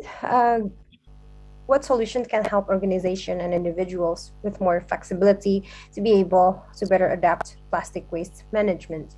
So what I can say for this is actually for both organization and individuals, change cannot be done just like over one night or like one time only. So that's a very gradual thing to do. And in terms of making it very gradual, we really have to start with small things. So people think that they don't do a lot of efforts to that, because if they do a lot of efforts, then it's not going to be, people not, if it's too much hassle, they won't do it again for the second time. So what we do, at least now in NVU Zero Waste Living Lab, how we even partner with the producer is to find the producers or the products that the customers actually already familiar with. So it is, in an ideal world, we should be like giving a reuse solution or refill solution for like literally sustainable products, say like organics product. So that would be very ideal, right? Like the product itself is safe for the environmental, and then well, everything is green. But then again, the thing is, the customers, not all of our like major customers know organic products or can buy actually organics products, because it is much more expensive, right? So what we do is actually we work with the most common products that is in the market that the customers actually use, although that's not really idealistic, but that now we can sell the products that they know in just a very slight change, and then they don't really think about like it's a hassle or anything, because then now a lot of our customers actually think that refill and reuse actually much more like cheaper. So the mindset itself, I think, like I mentioned, atomic habit, it's a really way to go in terms of like building habit. So I think that's my take. Kak Tauhid, maybe any addition regarding that? Definitely, as Dana said, build solution that is convenient and accessible for consumers. And also, we try to work with other organizations. For example, we are working with one organization that has been combating single-use plastic for years, to do a campaign to the public to raise awareness of what reuse solution is. And we also try to work with the government to tap into their networks, to also do joint pilots with them, so they can also see how a reuse solution can offer a real waste prevention, plastic prevention, when we offer to the community, to the public. And yeah, so I think again, build solutions that is convenient for everyone, and also educate people about what reuse solution is. Okay, thank you, Pak Tauhid. And then from last question from Kim, I think this is the last question. Any plan to replicate the reuse refill in the future, and how to mobilize government, industries, and customers to actively participate in the program? For the first question, any plan to replicate? Of course, as we in NVU have the pillars of making the solution scaled up, because we believe in inclusivity. I mean, the more people are doing it, the more it become a habit, and then the impact would be in a much greater scale. However, in terms of how we're gonna scale it, we must first make sure that the solution that we are building are actually usable and convenient for the customers, and also for the all of the stakeholders. So that's why, as of now, in the 2 years of like venturing, few of our ventures, we are focusing mostly still in urban areas, but the goal is then for us to expand to more areas, not just the urban ones.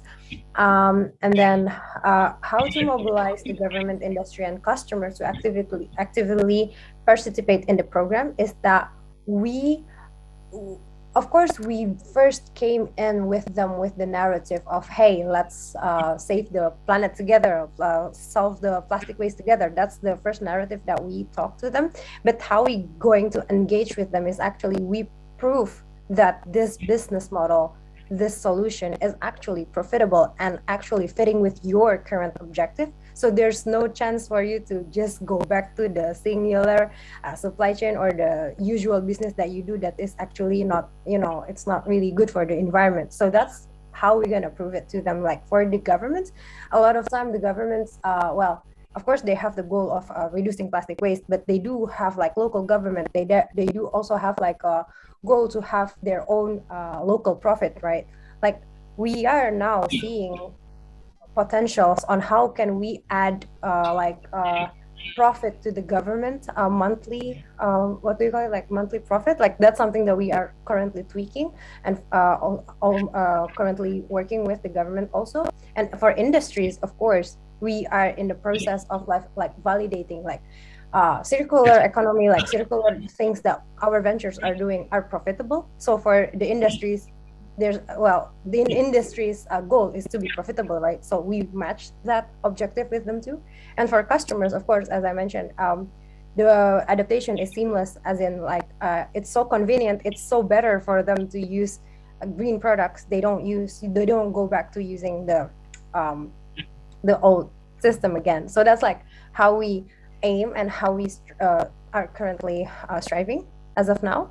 I think that's also answered the second question of how to change the customers' refill system. Like we are seeing what they actually need solving. So not just solve their problem of environmental causes. Like we also try to solve them their other problems in terms of when they purchase product. Like usually people purchase product like it's too expensive, or they're too confused of the like the usual thing that they have in supermarkets maybe. So we want to solve that. Like for CoinPack, we have app, we just buy via WhatsApp. That's make them much easier than going to the stores. So we go beyond just green, I think, for as of what we are striving. Maybe Kak Tauhid can also add and wrap up, because yeah, that's the last question. Yeah, I think 3 years ago when we started in Indonesia, we are still new. We didn't know anyone yet. We don't have any solution yet. But as we start to build the solutions, offer them to the market, then people start to get interested. And the government, for example, also start to notice us.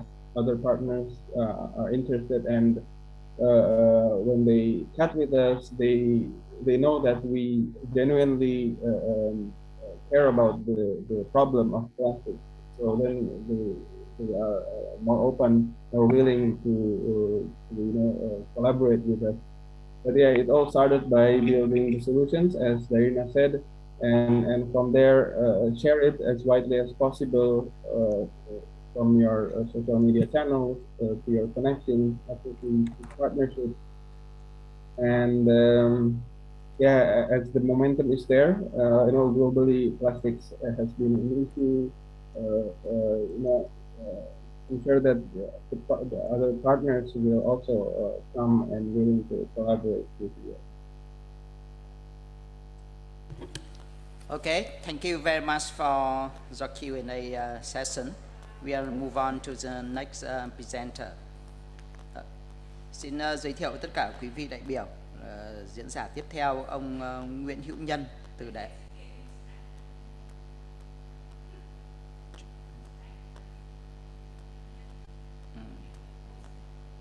Okay, before the Mr. Nhân will present the model on refill and reuse in Vietnam, the difficulty and the proposal for policy implication.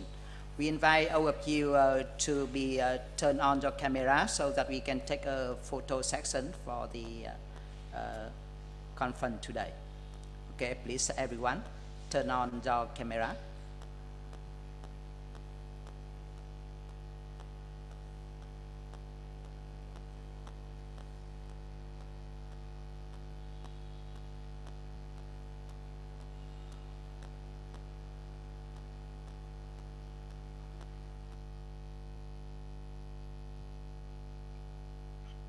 Mời tất cả quý vị đại biểu chúng ta bật camera lên để chúng ta có thể chụp một kiểu ảnh buổi hội thảo ngày hôm nay ạ. Đề nghị tổ kỹ thuật chuẩn bị và để chụp ảnh ạ. Mời tất cả các anh chị ạ. May I invite all of you to turn on the camera so that we can have the photo section.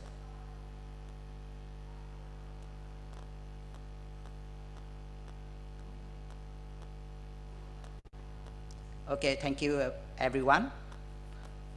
Okay, we move on to the next presentation of Mr. Nguyễn Hữu Nhân from MIT University, presenting a model on refill and reuse in Vietnam, the difficulty and the policy implication. Yes, thank you. Thank you very much. Hello, everybody. First of all, I want to thank Ms. Tuần from the Vietnam Zero Waste Alliance for inviting me, and Darina, I really was enthralled with your presentation, and I'm so happy to meet you because I'm like 3 years behind you. So I want to talk to you. Anyway, okay, let me share my screen.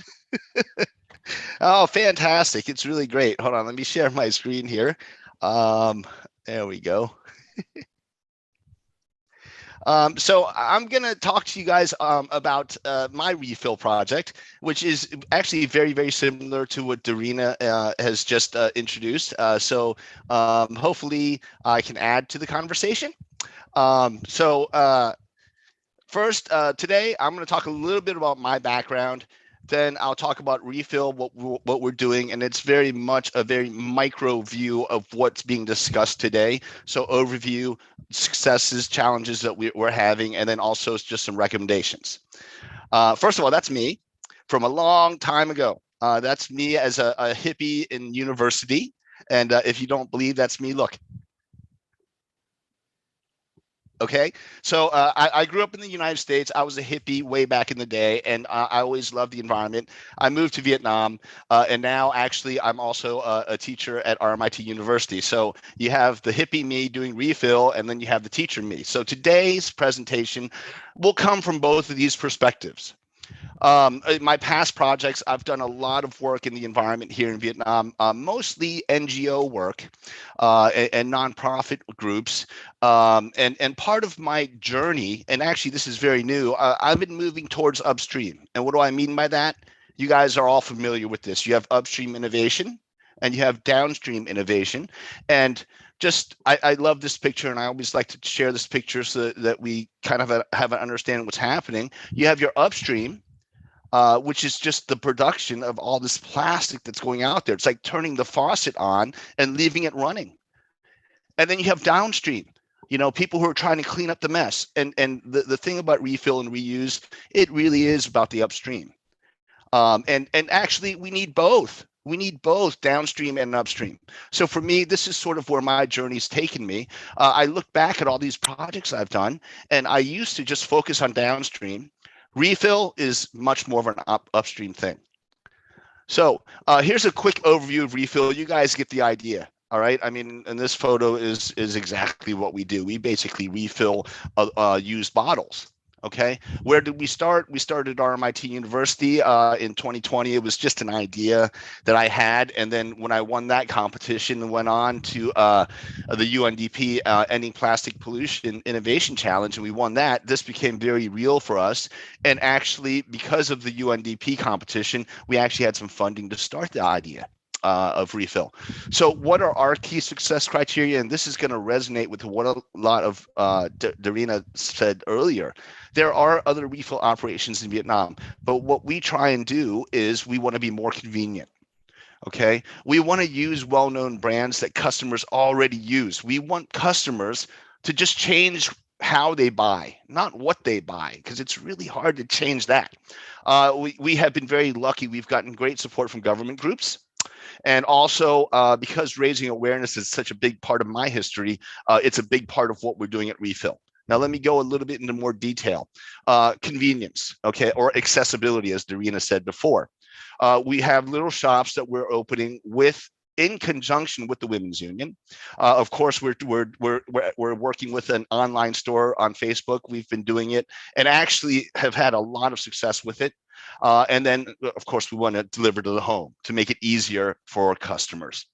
Well-known brands, a lot of the refill shops, and actually all of the refill shops in Saigon, sell 100% organic products, which is great. The problem is nobody knows them. Okay, so, we're selling stuff like sunlight. 56.1% of Vietnam uses sunlight. You know what? That's what we're going to sell in the future. We hope to expand other products. And I do agree with you, Darina. It's very hard when we start talking about food products. But we have had a lot of people ask us, what about fish sauce? What about cooking oil? So that's something that we hope to expand into. Partnered with the Women's Union, we've done a lot of talking to different women unions groups, and they love the idea. And this also resonates with something that you mentioned, Darina. We want to create jobs for the women. A lot of the ladies in the Women's Union are retired, and basically they sit around. So if we can create a job for them and they can make a little bit extra income, hey, that's a win for everybody. So Women's Union, raising awareness, again, I've been doing this for 15 years in Vietnam as a lecturer. So we add in an awareness raising element to all of our products. When customers come into our shops, we educate them. Okay, anybody that we're working with, we have a training for anybody that works with us. They're going to understand about environmental issues and plastic pollution. In fact, we just signed a contract with Novaland, which is one of the big developers in Vietnam, and we're doing some events for some of their apartment buildings to educate them on reuse and refill. All right, our successes. What have we found? I'm just going to put these up here real fast. We've had a number of really great things. Support from like-minded groups. Women's Union, again, have been fantastic for us. There is definitely a customer segment that is ready for refill in Vietnam, and I'll share that with you. And of course, we have changed some mindsets, and I'll show our last 3 months of results. green mining groups, and of course you have the Pacific Environment right there, and Vietnam Zero Waste. And actually there's been a lot of other groups that have come out of the woodwork to support us. We love them. This is a great photo. The US consulate invited us to an event, and I love this photo because the lady that's wearing the refill shirt, she's actually part of the women's union, and she was in the army way back in the day. So this is Vietnamese Women's Union meets US consul official, or actually she's a consul general. So it's kind of cool. You got Vietnam and America coming together like that. This is us doing a presentation to one of the women's union groups in District 9, Ho Chi Minh City. Another event where we're out there just telling people, hey, this is what we do, and sharing the information. So it's been great. Market segments that like us. We have started Facebook relatively recently, and the number of likes and the number of people who are engaging is really great. And we don't boost a lot of posts. So a lot of this is organic growth, and people just spreading the word. Hey, there's this new refill company, and they sell products, 3 months of results in the past 3 months. And because of COVID last year, we got crushed just like everybody else. So we didn't really start moving until last December. So this is December, January, February, over 400 new customers. We sold over 2,100 kilos of product. And we estimate that we saved about 2,700 virgin bottles and bags from going into the environment. All right, challenges. I'm going to go through these real quick. Single use versus durable plastic. Suppliers are not ready. Customers have a very interesting belief when it comes to refill. Investors, I've met a few investors over the past year, and everyone is still very much focused on how much money can I make. And then of course, we don't make any money. Our profit margins are like that big. So, I'm not worried about sharing everything with you guys because nobody's going to make money from this. So these are the challenges. First of all, a lot of people seem to think that plastic's bad. And single-use plastic is bad, but it's the human behavior. Here's the guy that originally developed the plastic bag. He carried a bag around with him and he reused it. The problem is now we don't. Okay. And back in the day, he created the plastic bag because we were cutting down so many trees to make paper bags. So it's an attitude thing. And I just want to remind people, how long can we keep food since the invention of Tupperware? So that's one thing that we found when we deal with customers. Some people come in full on hating plastic. Plastic's a great material. It's inexpensive. Okay. It's durable. Okay. It's the people and the behavior. So that comes back to education. Suppliers not ready. We are trying to work with Unilever, and they have been great. They've really been trying to work with us. It's hard when you work with a big company, but at the end of the day, their factory doesn't make the sizes that we want. We want larger containers. And until we can prove to them that we can sell, they're not going to retool their factory line because it's a huge expense for them. So that's been a big issue. We're buying the largest size that you can buy in Vietnam. We're putting that into larger containers so we can test the model and see if it works. And it's working. So I'm hoping in the near future that we will be able to buy larger containers from Unilever. Customers expect a discount. Customer comes in, hey, I'm bringing my own bottle. You got to give me a discount. It's got to be cheaper. Why is it almost the same price as somewhere else? Right? Companies, they want to avoid channel conflict. They can't have refill selling everything 25% cheaper, and then you go into Co-op or anywhere else and have it be the same price. So this is another issue that we're working on. Investors, again, I've met with 3 different investors in Vietnam, and also one foreign investor. And you know what? It all comes down to the financial bottom line. I hate to say it, people, planet, those areas are not as important to the investors that I've met. So recommendations, lessons learned from other nations, and this has already been mentioned in previous presentations. Okay, in Europe, they have an environment tax. I mean, this is a great idea. Where's the money going to come from to clean up the mess that's already out there? How do we generate more income? So, maybe some form of environment tax. In one of the presentations earlier, I think it was Mr. Mann talking about looking at what China's doing. Okay, China is a developing country and they have a lot more people, they're resource tight. So let's look at what they're doing because they have stuff going on. Japan for a waste segregation. What a great case study. People participation. This is very important. Okay, we've found from like case studies in Germany and Japan, in order to make this refill thing happen, this circular economy thing happen, we have to get the people behind it. They have to understand why they're doing it. So we have to get them to participate. And finally, I want to make it just, this is such an obvious thing, like Cambodia, plastic bags cost extra. When I went to Cambodia, I took my son to Angkor Wat. And so, and in the killing fields, every convenience store I went into, they said, you want a plastic bag? That's extra money. Every convenience store. I don't know how they did it, but every convenience store. Luckily, my son and I had our backpack, so we never needed to pay for the extra bag. But it's incentive to reuse. And I found that, you know, if you start saying to people, you have to pay, then they're going to be thinking, well, maybe I'll just reuse some stuff. Bottom line, single-use plastic should be more expensive. If I don't know how that happens, but that's what Cambodia does. And I'll leave you with one final recommendation. This goes back to the people participation, and this goes back to years of me being in the classroom. I found that in a class of 30 students, if you ask the students what causes climate change, about 10% can answer the question. So this is an area that we really need to be looking at. How do we educate the youth on these critical environmental issues? At the end of the day, I mean, it's going to be these guys that have to take it over. And actually, I'm working with a number of green other university teachers to try and come up with a curriculum that we can hopefully introduce. So this may be more related to the Ministry of Education, but I feel I have to raise that. And that's it, everybody. I hope I kept it to time.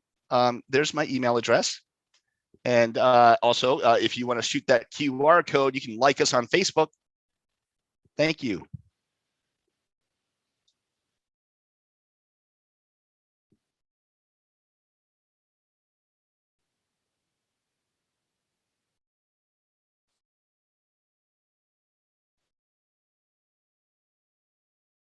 I'm going to stop sharing my screen. Xin kính mời bà Brittany James Mills from Singapore sẽ trình bày về tiêu chuẩn liên quan đến tái sử dụng Reuse Standard PR3.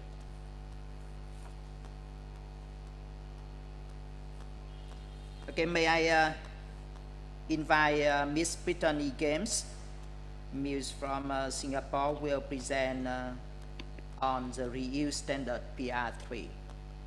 Please. Hi, everyone. Yeah, thank you so much for having me. It's super inspiring to hear about the other reuse programs that are going on right now and refill. Definitely is just something globally we're all trying to tackle and figure out solutions for, and we'll continue having to put in effort to figure out what the best way is, and especially from market to market, it just differs with different people and clientele. So yeah, very excited to kind of get to share with you a little bit about Muse and what it is that we're doing globally, and then kind of going to loop in some of PR3 has set standards. I'm not a representation of PR3. I simply know them. We have also helped them in kind of guiding and writing these standards by letting them know our practices, as well as connecting them with other reuse networks so they could contribute to the documentation to hopefully help set the way for other companies and people trying to enforce or, you know, essentially start reuse networks in their cities. So yeah, I'm going to head and share my screen.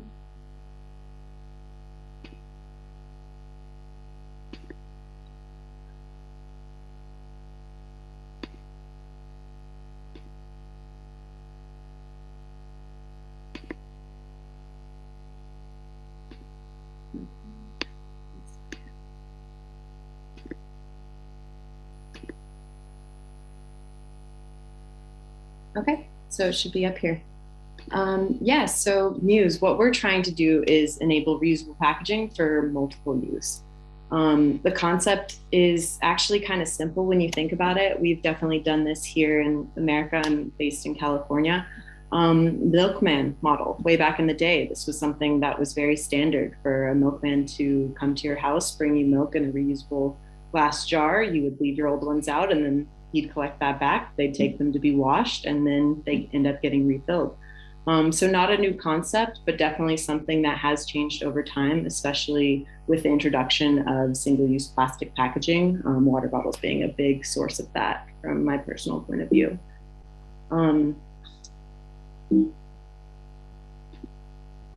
And yeah, again, the concept of one container used multiple times, this is a way that we've found it easy to explain to new customers or people when we're introducing reuse systems. It's a similar way to do so would also be to mention in restaurants, in normal dining situations, you eat off of a plate or with a fork that people have used hundreds, if not thousands of times, depending on the materials that get washed and sanitized before getting back out to you. So again, not a new concept. It's just a matter of education piece, how we inform people that this is something we're kind of already doing, but extending it to different aspects of our lives. For instance, with takeaway coffee or food or refillable packaging. It's just a new way of doing something that can cause a little bit of confusion if not explained properly to people, but really does have such a benefit for what it can provide. We think about this from an upstream and a downstream solution, as mentioned, where the amount of packaging we don't have to produce if we continue to reuse packaging is incredible. And we've found within our system that it definitely is something that we just need to continue to push forward. So who Muse is, so we actually started off on the island of Indonesia, piloting with a cash model program, doing reusable containers, cups that were made out of old upcycled wine bottles with rubber tire sleeves and wooden reclaimed tops. And then we ended up having food containers as well. It was a great way for us to kind of get an understanding of different markets and what people were kind of looking for and if this could adapt. We then expanded out to Singapore, Hong Kong, and then we have current operations going in Canada as well. So far globally, we've been able to save 60,000 single-use containers. And this is just the container themselves. Lids we don't count for since we can't track those within our system. But our products are tech enabled. So we actually have QR code or RFID technology attached to each of our products. So I can actually tell you the life cycle of each container that's within our system, where it's been, who's used it, how many times it's been used. And it helps us to essentially make better product decisions so we can add products into our system that have a higher lifespan and can continue to be used hundreds, if not thousands of times within the program. It also helps us to have accountability for our products and our customers. It means that we don't necessarily have to have a deposit system for them, which is an amazing feature for us. And especially for people in the reuse space. It's definitely a barrier to entry having to put down a deposit for something right away, and find that it's a lot simpler if they don't actually need to do so. Single-use plastic waste is such a big issue that we're facing globally. We use 80 million tons of plastic packaging every year. And definitely, 95% of that being lost to the economy is huge when that equals 80 to 120 billion annually. It's such an untapped market, and there's so much potential with what we're able to accomplish by introducing reusables into this. So really something that I think, again, we're just very excited at the opportunity here, more than looking at what the issue is, and focusing on how much single use there is. So Muse is a smart system that we essentially are hoping to reduce carbon emissions, and we design and deliver reuse systems for mixed developments, including corporate office spaces, campuses, festival and event spaces, and cafe city models. We provide our tracking logistics expertise into how to set up, to operate a reuse system, and then provide the guidance on how to do so.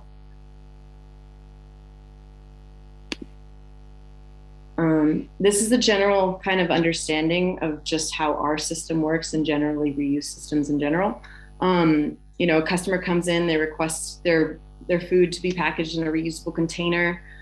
They then will scan with the Muse app that container, so we know that it's registered to them. Again, no upfront deposit is needed when we have this system in place, which is really nice in case they're wanting to get multiple products. When they're finished, they can actually return back to any of the participating cafe networks. We found that this helps with logistics and being able to essentially manage our products by providing convenience for our customers for return. Helps with our operational costs as well, which is it's a big asset to it. Those cups or containers that are collected back from the different cafes end up doing the washing themselves on site, or we do have offsite cleaning provided for the ones that don't have that option for them. Again, our values are that we can guarantee product assurance for each customer. We're able to track those products within our system. We can make smart choices for future product ordering and be able to incorporate reusable products that we know can last many life cycles and hopefully bring that expertise to anyone who is looking to have their own branded reuse solutions as well. And then the cleaning and sanitation, we do follow the international standards in order to do so. Working with any of our partners to ensure that they're cleaned to national standards. So in Singapore so far, we're operating within 80 cafes in what we call an open city model, meaning that the cafe networks themselves are managing the programs. Customers can go out to any of the participating cafes to check out a container, and when they're finished, they can go to any of those cafes to check them back in.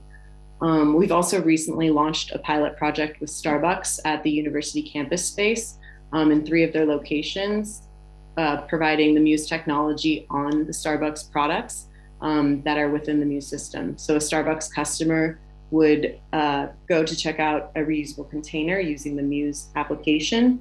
When they're finished with that, they can take it back to any of the freestanding return stations located on site.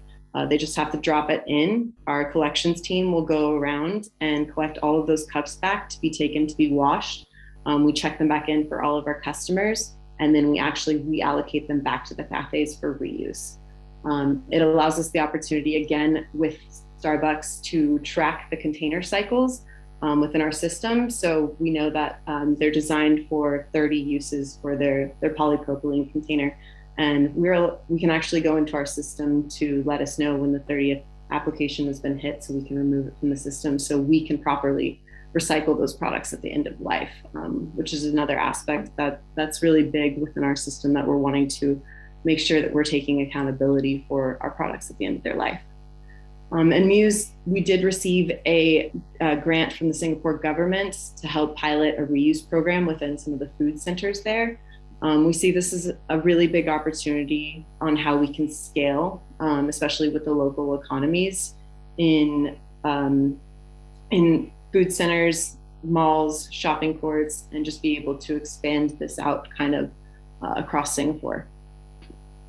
Hong Kong, we have what's called a closed loop system where we've partnered with Swire Properties to offer the employees of their building a free reuse system to use.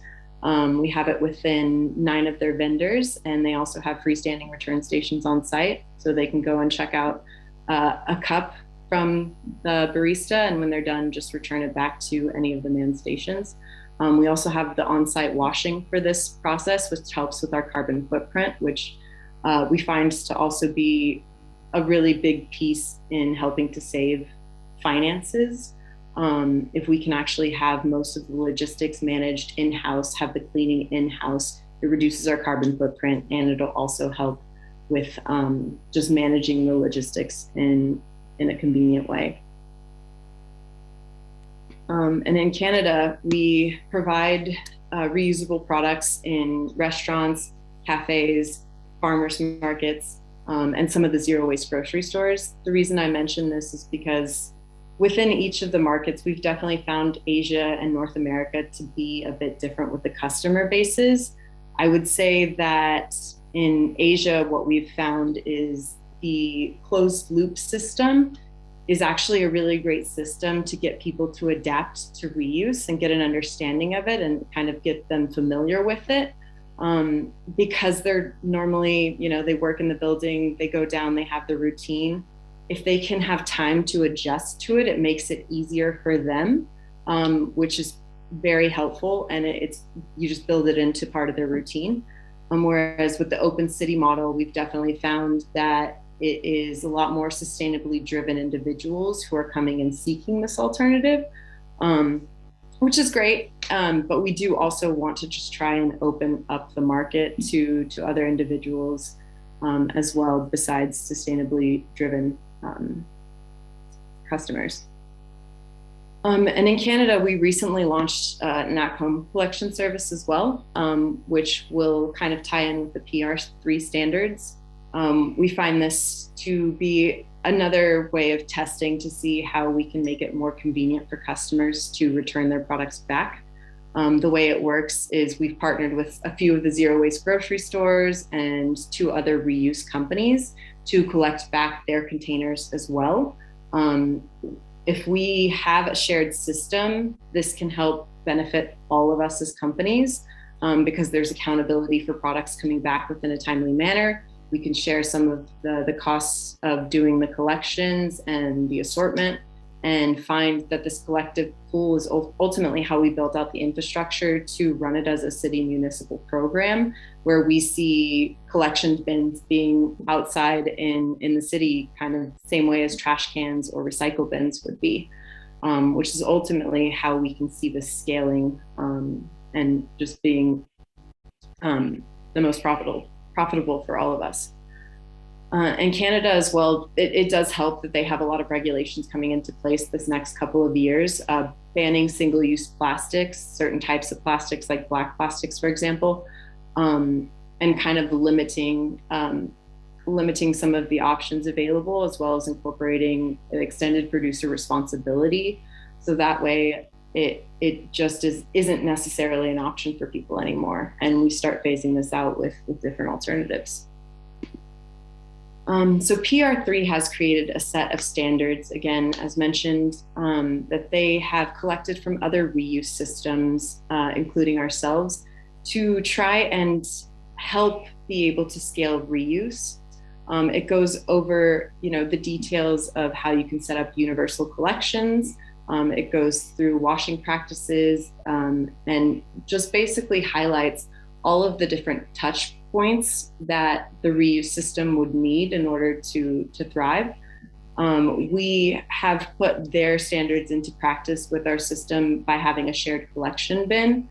Following the 4th bin program kind of helps us to hopefully get people comfortable and familiar with reuse in general, and just build this in as something that can be as convenient, if not more convenient for them in some cases than single use.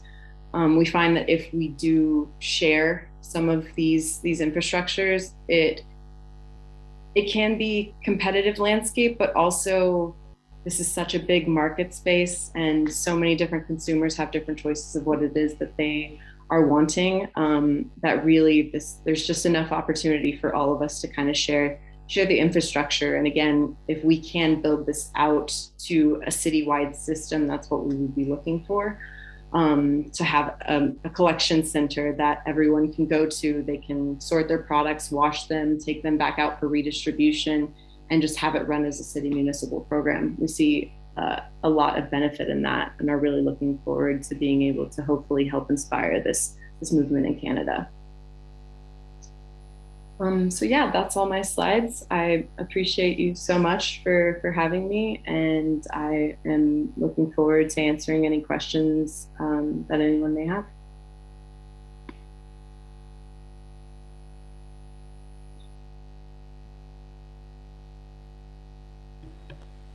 Thank you very much for your presentation, and I would like to invite the last presentation from Miss Marianne France Ledesma on the Zero Waste campaign in Philippines, and she will present the experience from Philippines before we have the Q&A session.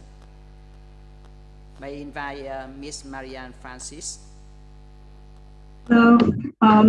Thank you for inviting me to share some of our reuse campaigns here in the Philippines. Let me share my screen. I hope everyone can see it clearly. So yeah, good morning, everyone. I will be talking about campaigning for reuse in the Philippines.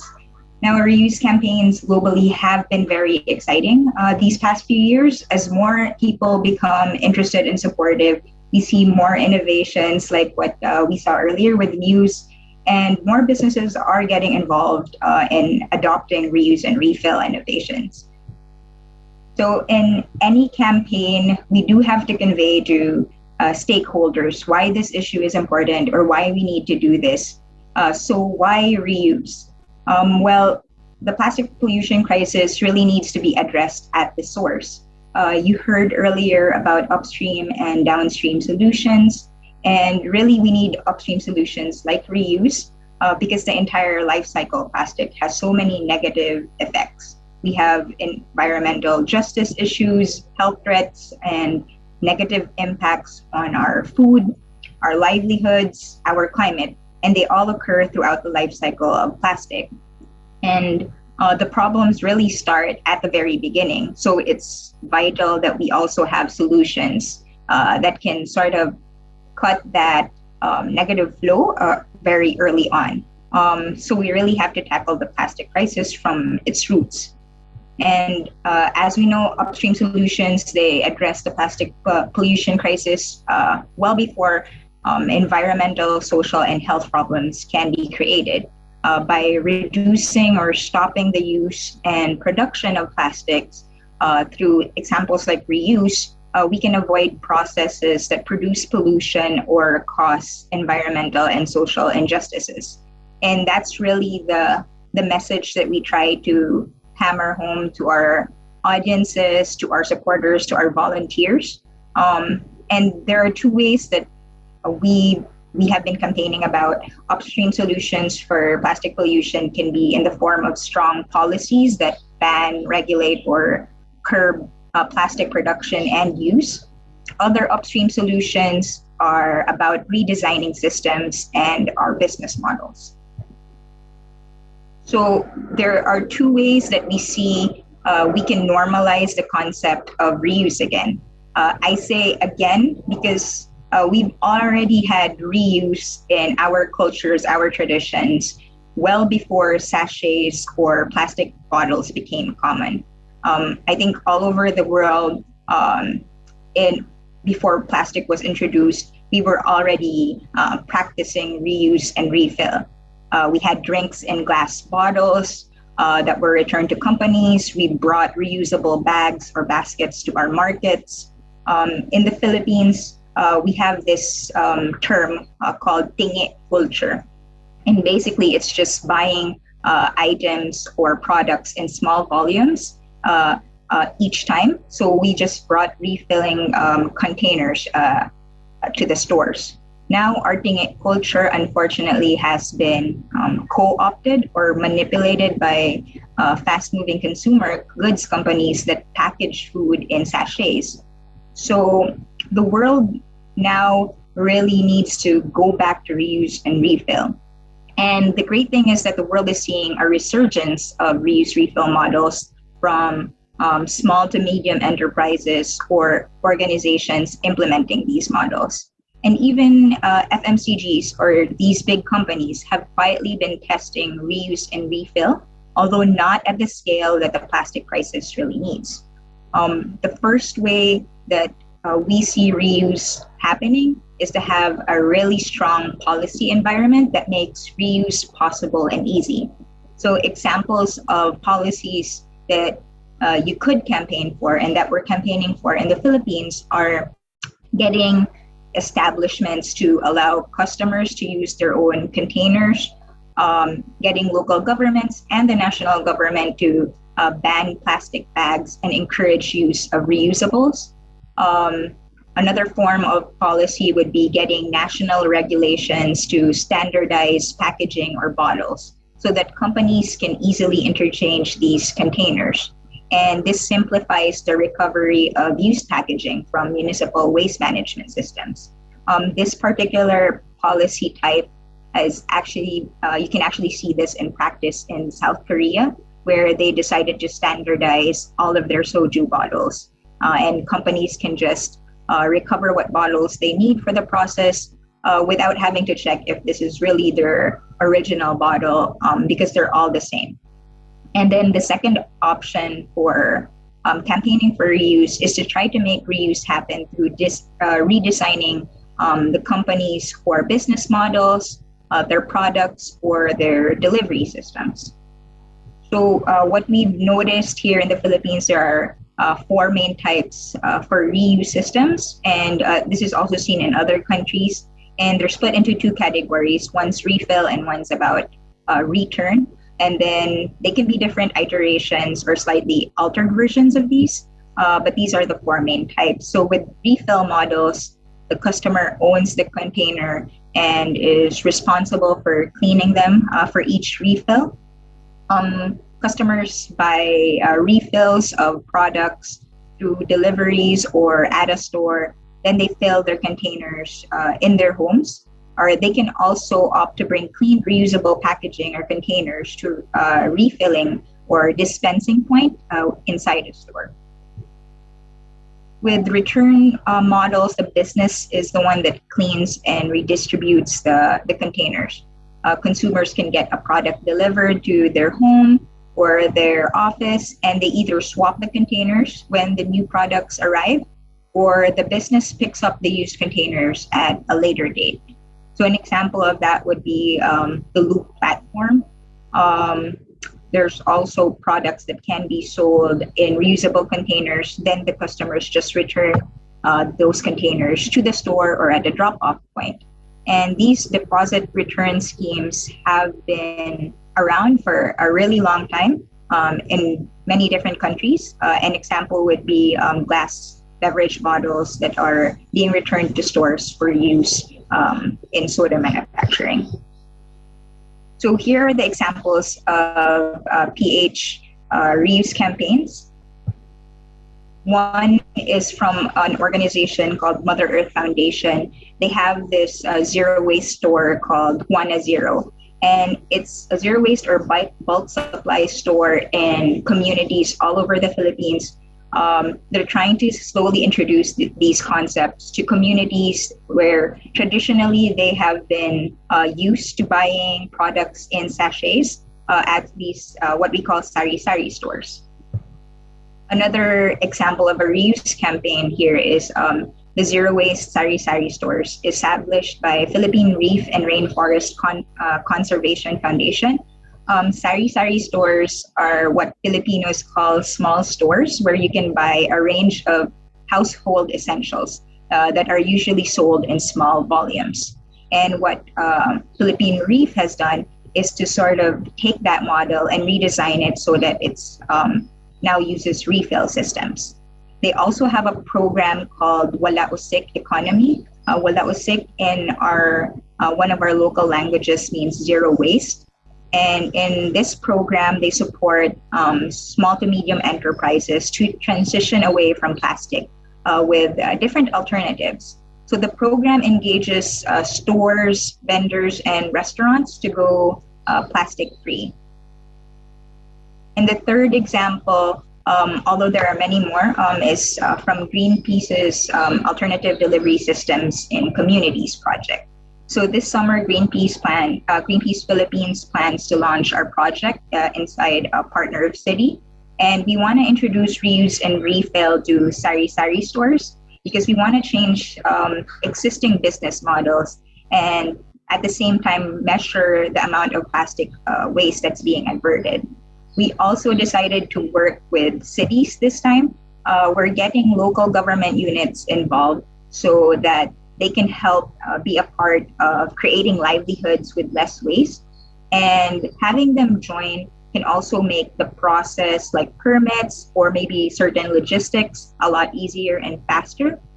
they can also have the opportunity to replicate the project because they already have the infrastructure and also the human resources to get these projects going in different parts of the city.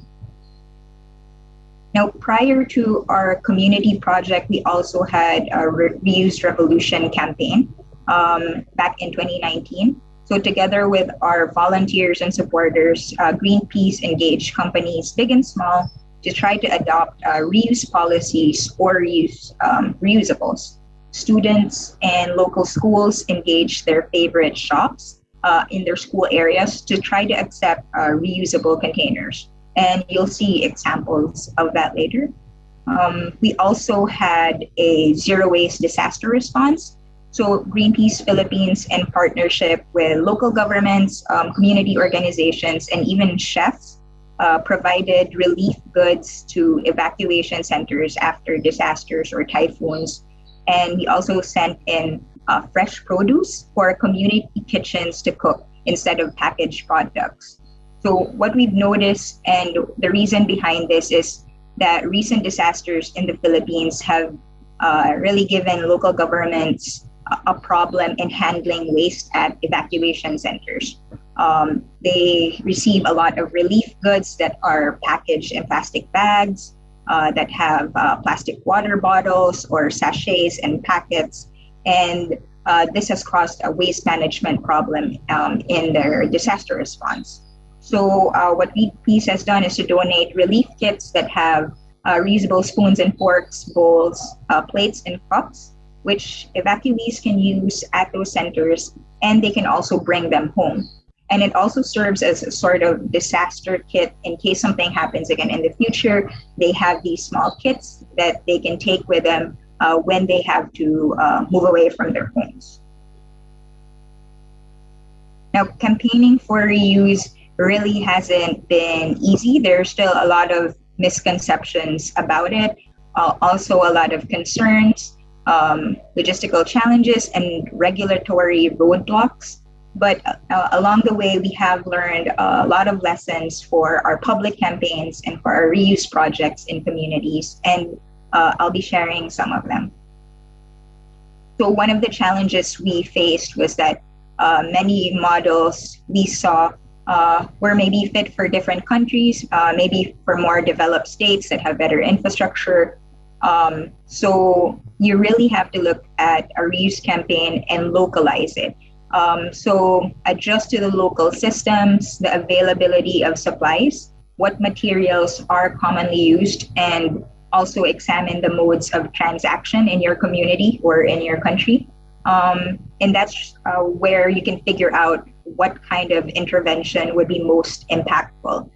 Is it working with big retailers, because that's where most people in your community buy it, like malls or supermarkets, or is it working with small stores or smaller retailers?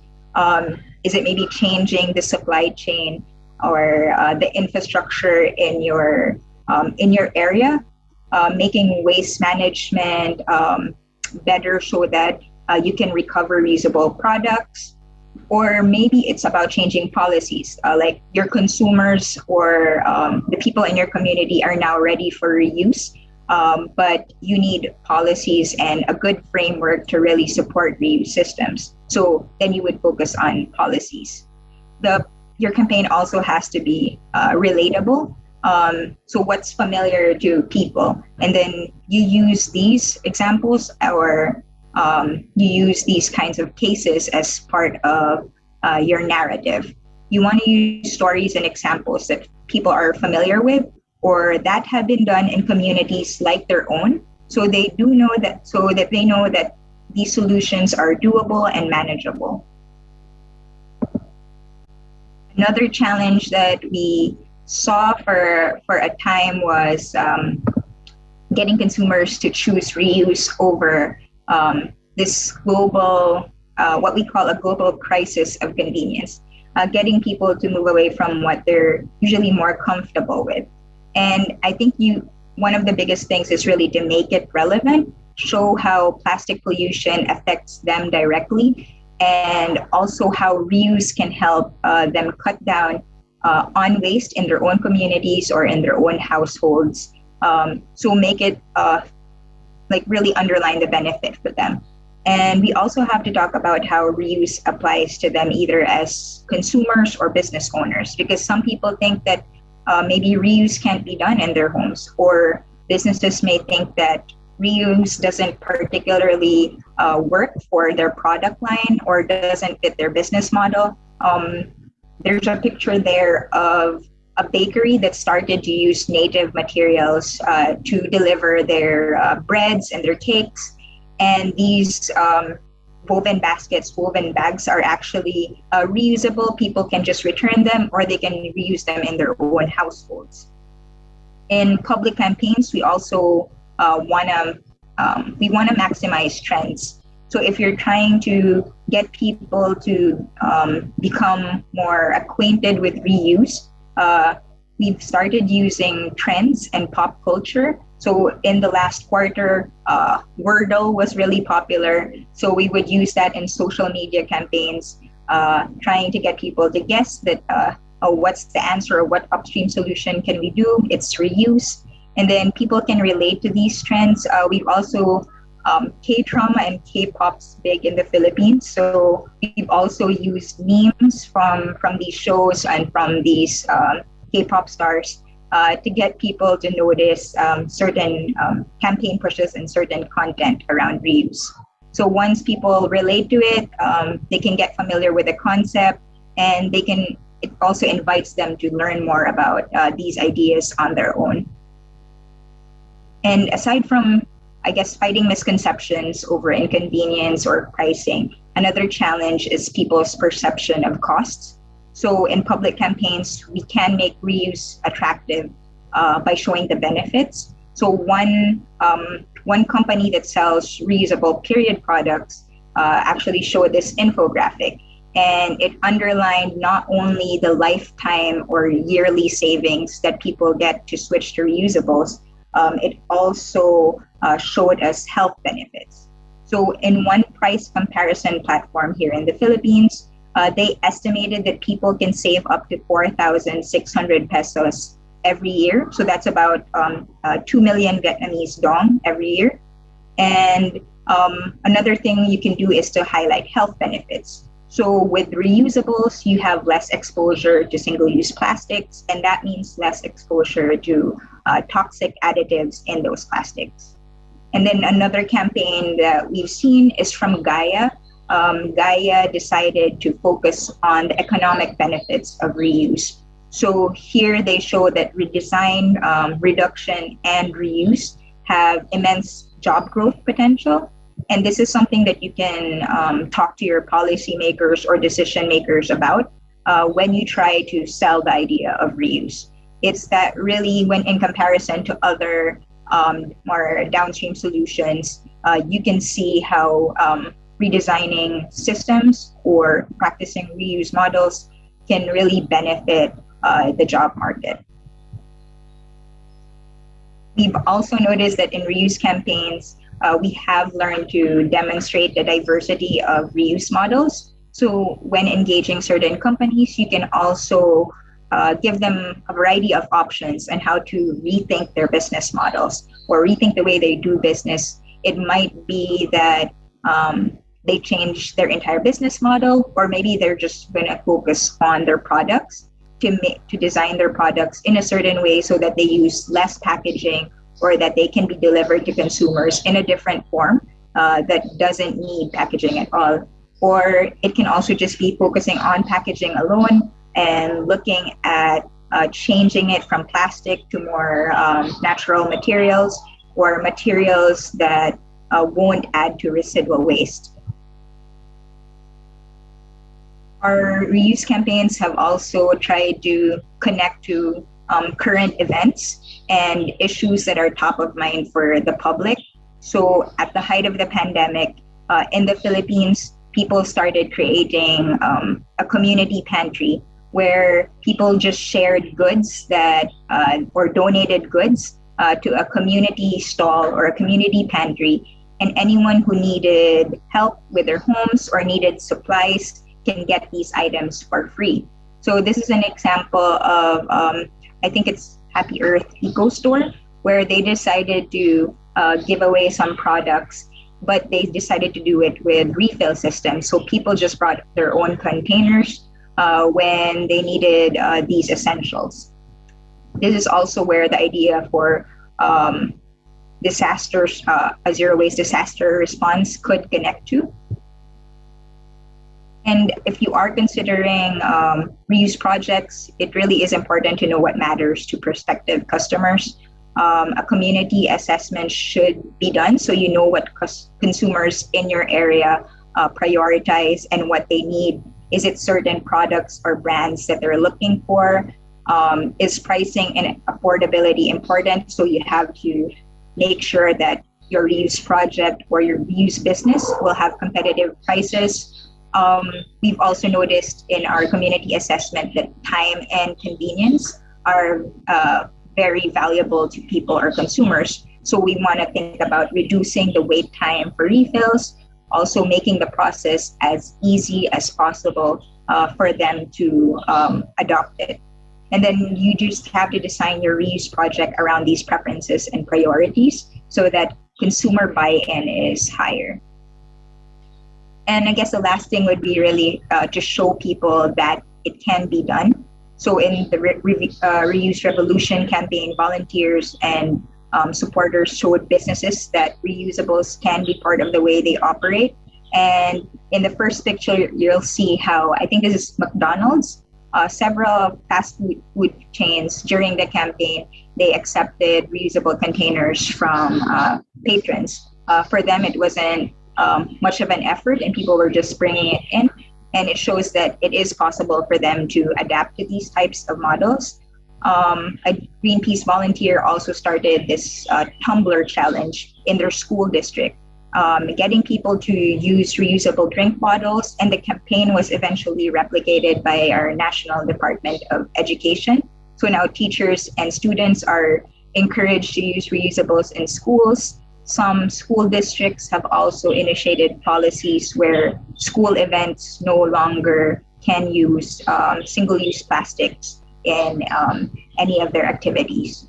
So these are some of the lessons we've learned. If you have any questions or want to collaborate, please send me an email or find me on LinkedIn. I'm really excited that we can all learn from each other about reuse, especially since countries are exploring ways for a green recovery from the pandemic. And this is our opportunity to make reuse the new normal. So if you have time, please check out and support our petitions and also follow some of our social media channels. We also have one for Greenpeace Southeast Asia.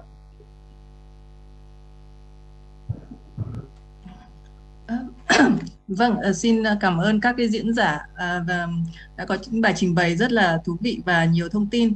Thì kính thưa các quý vị đại biểu, chúng ta vừa trong cái phần này chúng ta đã trải qua 3 cái bài trình bày của 3 diễn giả. Bài thứ nhất là về cái mô hình tái sử dụng của Muse, đặc biệt là trong cái việc sử dụng các cái cốc đựng cà phê hoặc là nước giải khát ở Singapore, rồi ở Hồng Kông hay là Canada. Và cái bài trình bày thứ hai là bài trình bày của anh Nhân thì về là cái mô hình tái sử dụng nạp lại mà anh Nhân đã áp dụng ở Việt Nam, cùng những cái bài học kinh nghiệm cũng như là những cái thách thức khó khăn mà anh Nhân đã chia sẻ.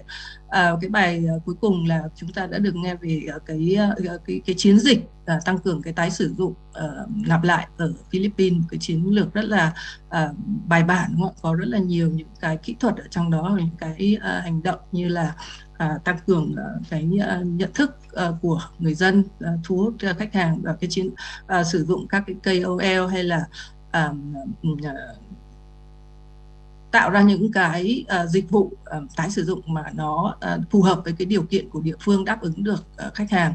Thì bây giờ là đến cái phần hỏi đáp. Thì nếu các quý vị có câu hỏi thì chúng ta đánh câu hỏi vào cái phần chat box ạ. Trước khi mà đến cái phần tôi đọc câu hỏi thì tôi cũng nhìn thấy ở đây có 2 cái phần bình luận của công ty Heineken cũng như là của Evergreen Lab ạ. thì nếu mà các cái công ty hoặc là các cái quý vị đại biểu tham gia ở đây mà có cái nhu cầu hợp tác với Heineken hoặc là Evergreen Lab thì có thể liên hệ với hai đơn vị này, mà địa chỉ thì đã được đưa lên phần chat box. Và câu hỏi đầu tiên thì dành cho chị Marian. Câu hỏi này đến từ chị Kim Ngọc và có cái nội dung như sau, tức là làm thế nào để thu hút khách hàng tham gia vào cái hệ thống tái sử dụng rồi là đặt cọc hoàn trả. Và trong cái mô hình mà của bên các bạn ấy thì có những cái hỗ trợ nào từ cái đơn vị bán hàng không, từ cửa hàng để mà hỗ trợ cho cái hệ thống tái sử dụng đặt cọc hoàn trả hay không ạ? Và bạn có cái kế hoạch gì để mà áp dụng cái hệ thống này vào những cái cơ sở thương mại lớn như là siêu thị? Vâng, xin mời chị ạ.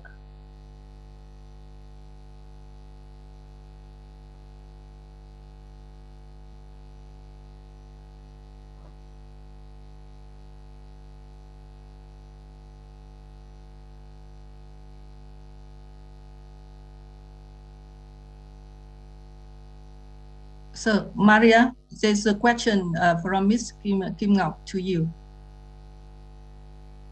Oh, sorry. I didn't catch it. Is it is it this one? How to attract customers? Yes, for the question refill and is return? how to attract customer to refill return system. Any support from shop for refill and return system? Do you plan to apply the system in the big supermarket or more? Okay. Thank you for that question. What we've noticed is that how we can attract people, there are several different ways.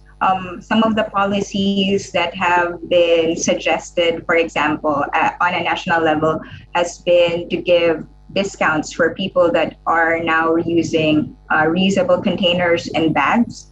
And then another thing that we've also thought about and that we want to test in our project this summer is to think about incentivizing people with an incentive program, an incentive scheme. So that means like for every 1 liter of refilled shampoo or 1 liter of refilled dishwashing liquid, maybe you can offer your customers 20 milliliters of free soap or free shampoo. And it's an idea that's currently being tested, and we want to try to really put a system in place to try to incentivize people to get to use it more and more, so that they feel there is a reward system right now. Other ways that you can attract customers is really to, again, highlight the different practical benefits as well as the environmental and health benefits.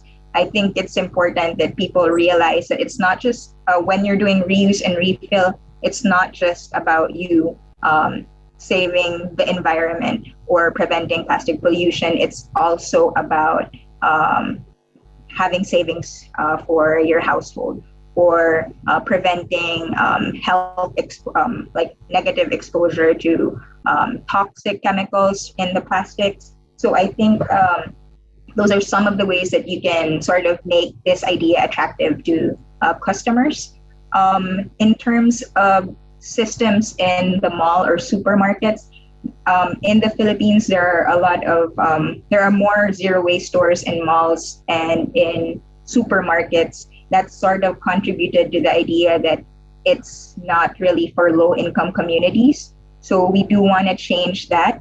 Some supermarkets actually have like refill systems for rice, for example, or different goods. The problem is that people can start to refill it, but they offer plastic bags instead. And they really should be considering encouraging people to consider reusable containers for getting rice or these items that are refilled.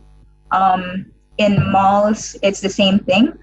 Usually it's companies that are meant for like the middle class and above.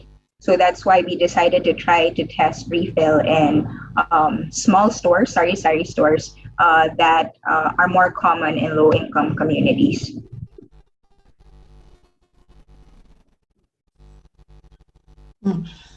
Cảm ơn chị Maria. Hy vọng là câu trả lời đã đáp ứng được cái câu hỏi của chị Ngọc. Tiếp theo là câu hỏi đến từ anh Mạnh dành cho anh Nhân ạ. Câu hỏi đã có ở trên cửa sổ chat đấy ạ. Những cái động lực nào để mà hay là những cái khuyến khích nào để mà áp dụng cái hệ thống reuse refill ở Việt Nam, nó là lợi nhuận hay là cái lợi ích về môi trường, làm thế nào để thu hút sự tham gia của các cái công ty lớn ở các cái ngành như là thực phẩm, chất tẩy rửa, rồi là bia rượu, vân vân ạ. Mời anh Nhân ạ. The major motivation, that's a really good question. For me personally, the motivation is to minimize the amount of plastic that's going out there. That's my personal motivation, because I love the environment. But I think what we're trying to prove is that we can have a new business model that's sustainable. There's not a lot of money in this, okay? I mean, first of all, I want to be clear about that. The profit margin's tiny. So again, my personal motivation was to try and save plastic, but I've been doing a lot of environment work.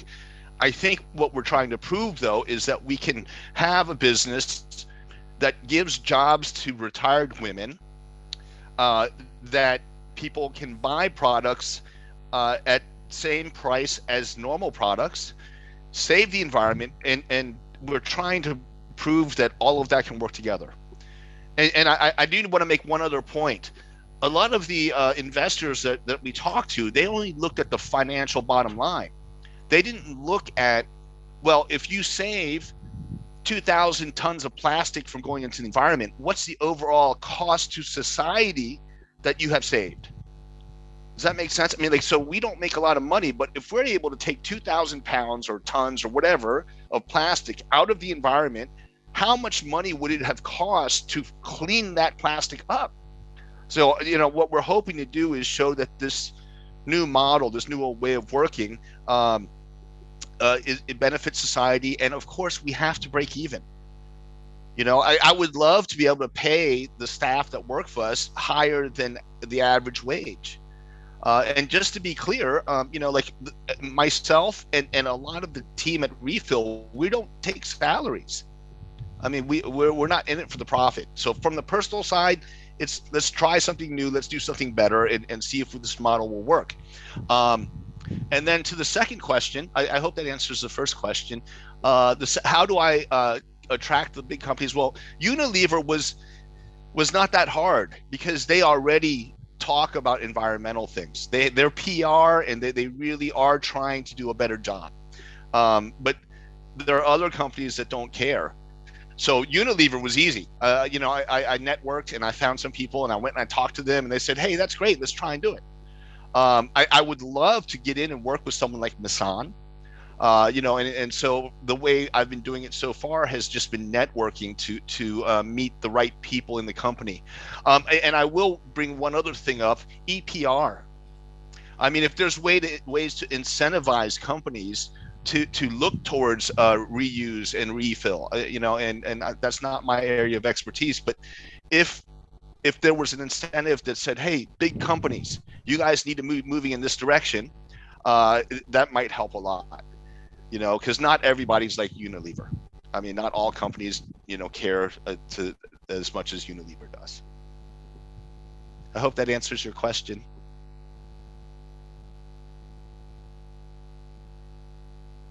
Vâng, xin cảm ơn anh Nhân. Tôi vừa nghe chia sẻ của chị Marian và anh Nhân thì tôi thấy rằng là cái mà chuyển sang cái hệ thống tái sử dụng nạp lại ấy, nó mang lại rất là nhiều lợi ích. Tức là cái động cơ ở đây nó bao gồm cả lợi ích kinh tế, lợi ích môi trường và lợi ích xã hội. Thế thì như chị Marian thì đề xuất một cái giải pháp là mình có thể giống như là bonus, tăng thêm cái lượng vào cái sản phẩm mua, ví dụ như 10 lít hay ml hay 20 ml. Đấy, còn anh Nhân thì có nói về cái chính sách của doanh nghiệp là nó phải nó là chính sách một giá, đúng không? Thế nhưng mà theo em nghĩ là các doanh nghiệp nên tách ra cái phần giá của cái sản phẩm bên trong và giá của bao bì. Tức là giá của một lít sản phẩm chẳng hạn của Unilever thì nó phải là giống nhau, nhưng mà cái người nào mà mua cái bao bì, mua cái sản phẩm đấy trong cái bao bì đóng sẵn của Unilever thì họ phải trả thêm cái tiền bao bì. Còn nếu như mà họ mua ở cơ sở refill thì cái phần bao bì họ sẽ không mất. Em nghĩ là trong cái thời gian tới mình phải có những cái để mà mình tách hai cái loại chi phí này ra để mà khuyến khích cho tạo ra cái động cơ về lợi ích cho người tiêu dùng là trước hết đã, nhưng mà sau đó thì cái lợi ích về việc giảm nhựa thì nó là cái lợi ích về môi trường. Vâng, ở đây thì trước khi mà có các cái câu hỏi khác thì tôi muốn hỏi chị Brittany ạ. Brittany và về cái mô hình của các bạn ở Singapore, ở Hồng Kông và ở Canada thì cái việc mà rửa lại các cái cốc đấy thì là mình vệ sinh lại như thế nào, khử trùng như nào, mình rửa bằng tay hay là bằng máy, và cái mô hình đấy hiện nay thì các bạn đang được trợ cấp bởi Singapore, chính phủ Singapore đúng không? Nhưng mà nếu như mà không có trợ cấp chẳng hạn thì cái quy mô mà để mình có thể tạo ra được lợi ích nó phải là ở cái quy mô là bao nhiêu? Và một cái câu hỏi nữa nó cũng dài là về cái mô hình của bạn ở ba nước đấy thì cái sự khác nhau theo cái vấn đề là tức là những cái thuận lợi và khó khăn hay là những cái chính sách của ba nước này nó tác động như thế nào đến mô hình kinh doanh của bạn?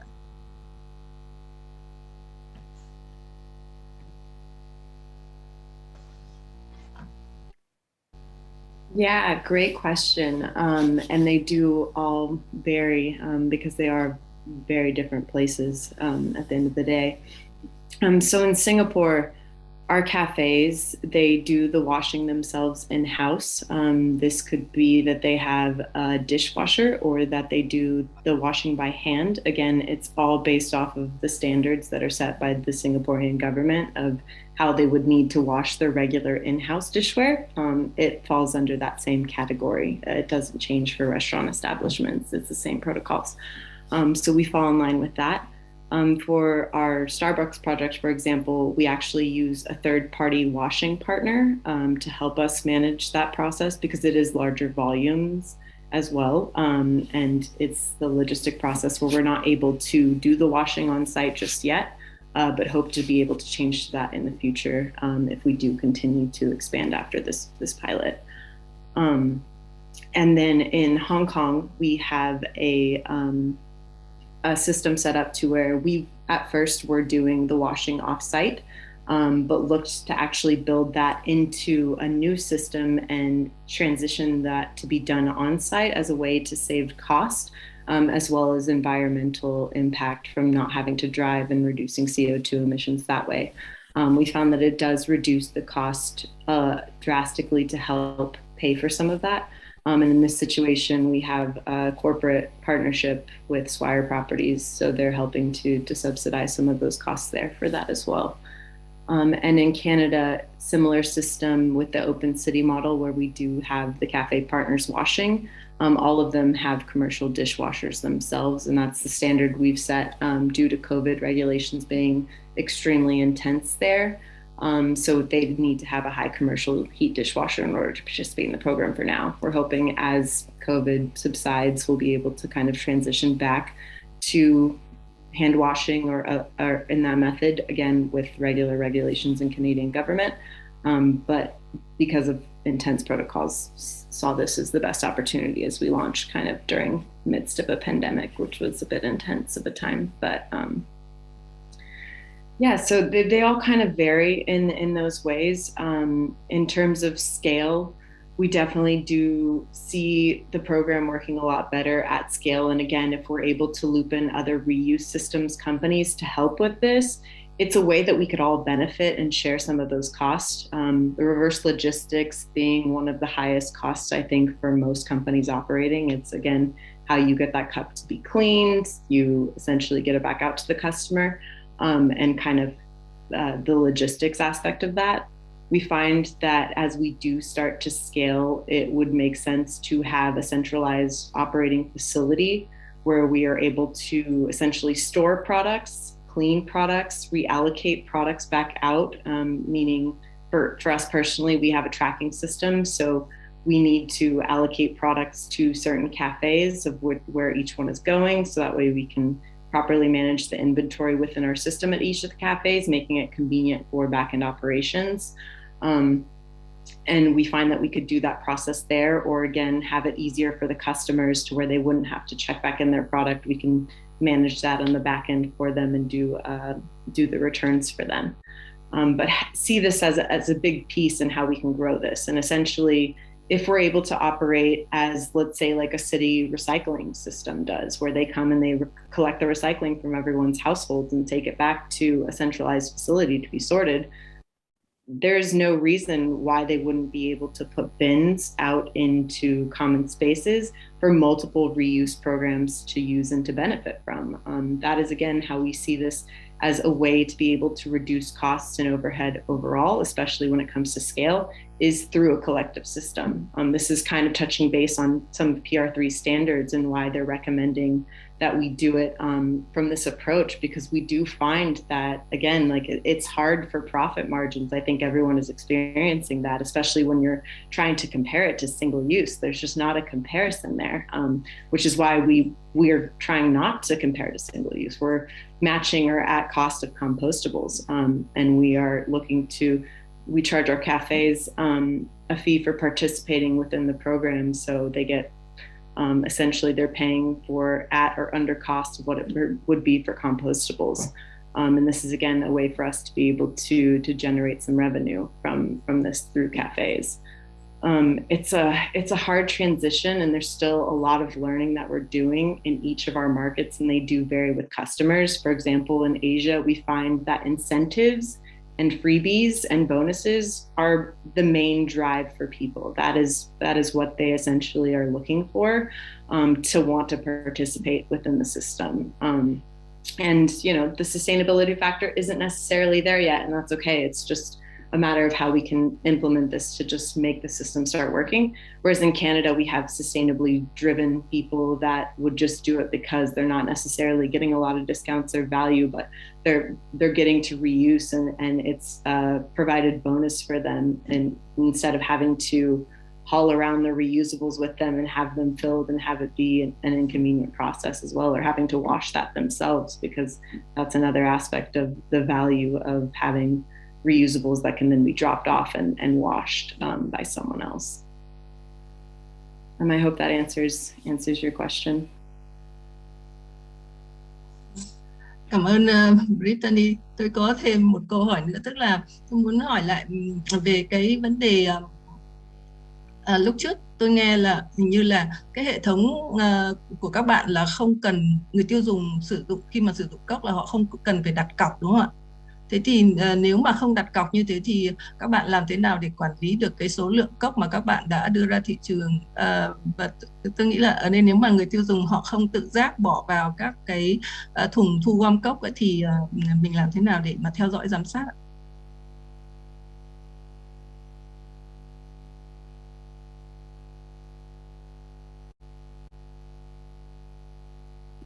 Yeah, great question. So the way that it works is a customer would need to download the Muse app, and they would need to enter their card details and their email address in order for us to contact them. Again, we don't charge their card unless they don't return back the container. They have 30 days to return back the container to any of the participating locations. And in Canada, you can even request a pickup service. So we're trying out different methods to see how we can make this convenient for them. That's a way for us to, where we have that information already stored in our database, we don't have to necessarily charge them, and we don't want to. We essentially give them, we have notifications set up within our application to let them know when it's getting close to time for them to return back the containers. We send them email notifications. And we do find that return rates are generally high right now, because people that are wanting to participate within the programs, normally care about the environment, or there's some kind of drive for them to do it with the incentive of a discount or whatever it may be. But these are people that are selecting the service. It's not forced on them in any kind of way. So we do find that it just helps right now with the user base that we're tapping into, to essentially have them adapt to the system right now. But yeah, so it's also, when we think about it in terms of scale, you know, Loop, for example, has a system set up to where they have a deposit base for every product that you want to check out from them, which I love the initiative that they're doing, but it does make it harder if you're potentially a lower income family. You can't necessarily afford to put down $50 in reusable products. That's not necessarily reasonable, even if you will get your deposit back later. So this is hopefully a way as well where most everyone has phones, at least in some of the regions that we're operating in. So all they would really need is a phone and an account in order to participate. And as long as they participate within the service correctly, they're not going to be penalized for it, and they could potentially benefit with discounts as well.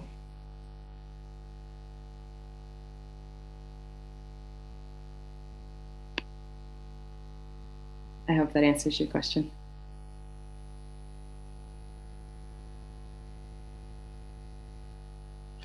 Vâng, cảm ơn Brittany. Và tôi đã nhận thấy có tín hiệu từ anh Lại Văn Mạnh. Vậy xin mời anh Lại Văn Mạnh có thể có ý kiến ạ. Cảm ơn chị Xuân. Alo ạ. Cảm ơn chị Xuân.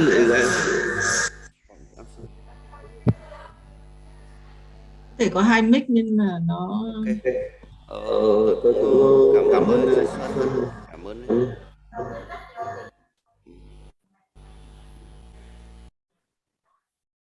Alo. Vâng.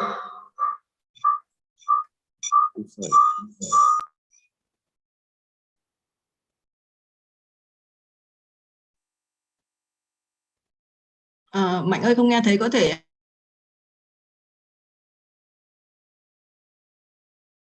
Bật mic ở máy xách tay ạ. Vâng. Em có cái câu hỏi như vậy, tại vì ở góc độ của một cái người làm chính sách thì thường vẫn mong muốn là một cái mô hình tốt.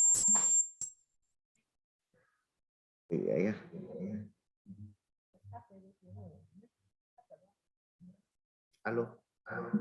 Đúng rồi, đúng. Alo ạ.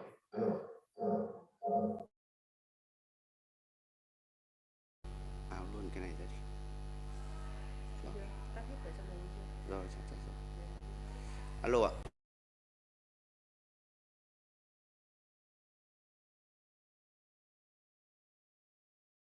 Muốn là nó phải được nhân rộng, mà nhân rộng thì cái tính tự nhiên của cái mô hình có nghĩa là mọi người đều phải làm, đều hướng đến cái mục tiêu cái mô hình Reusable này một cách tự nhiên nhất. Thì đấy là cái câu hỏi mà em hỏi anh Nhân, không phải là vì đánh giá là anh Nhân làm vì mục tiêu lợi nhuận hay là mục tiêu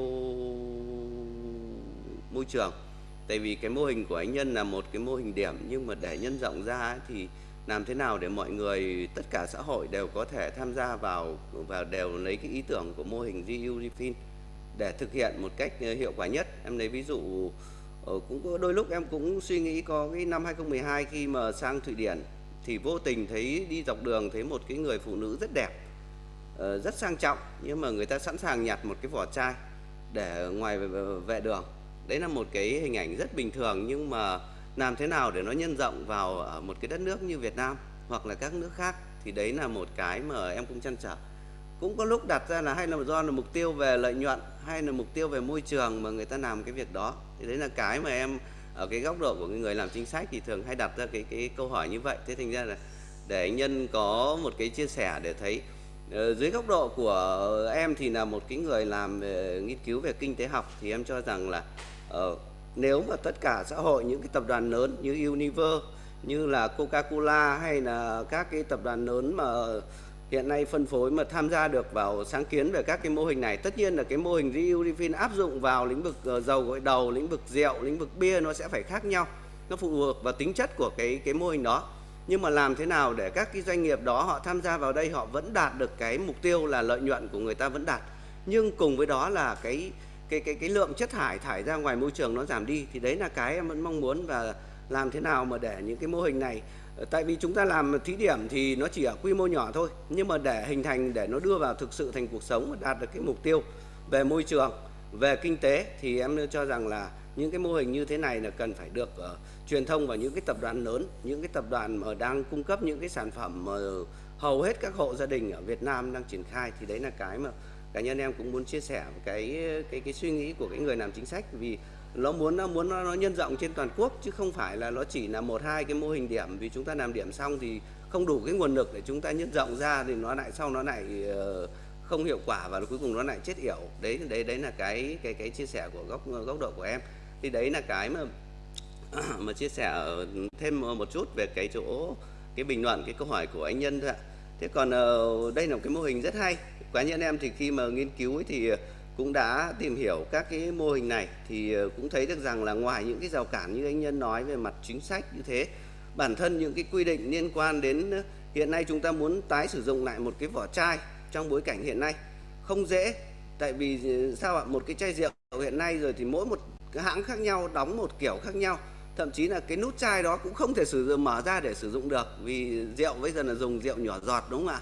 Xong là người tiêu dùng bắt buộc phải bỏ. Đấy là những cái rào cản rất đơn giản về từ cái việc thiết kế cái sản phẩm chai nhựa như thế nào để người ta tái sử dụng cùng mục đích cho việc vẫn đựng rượu, hay là tái sử dụng chuyển từ đựng rượu sang đựng nước.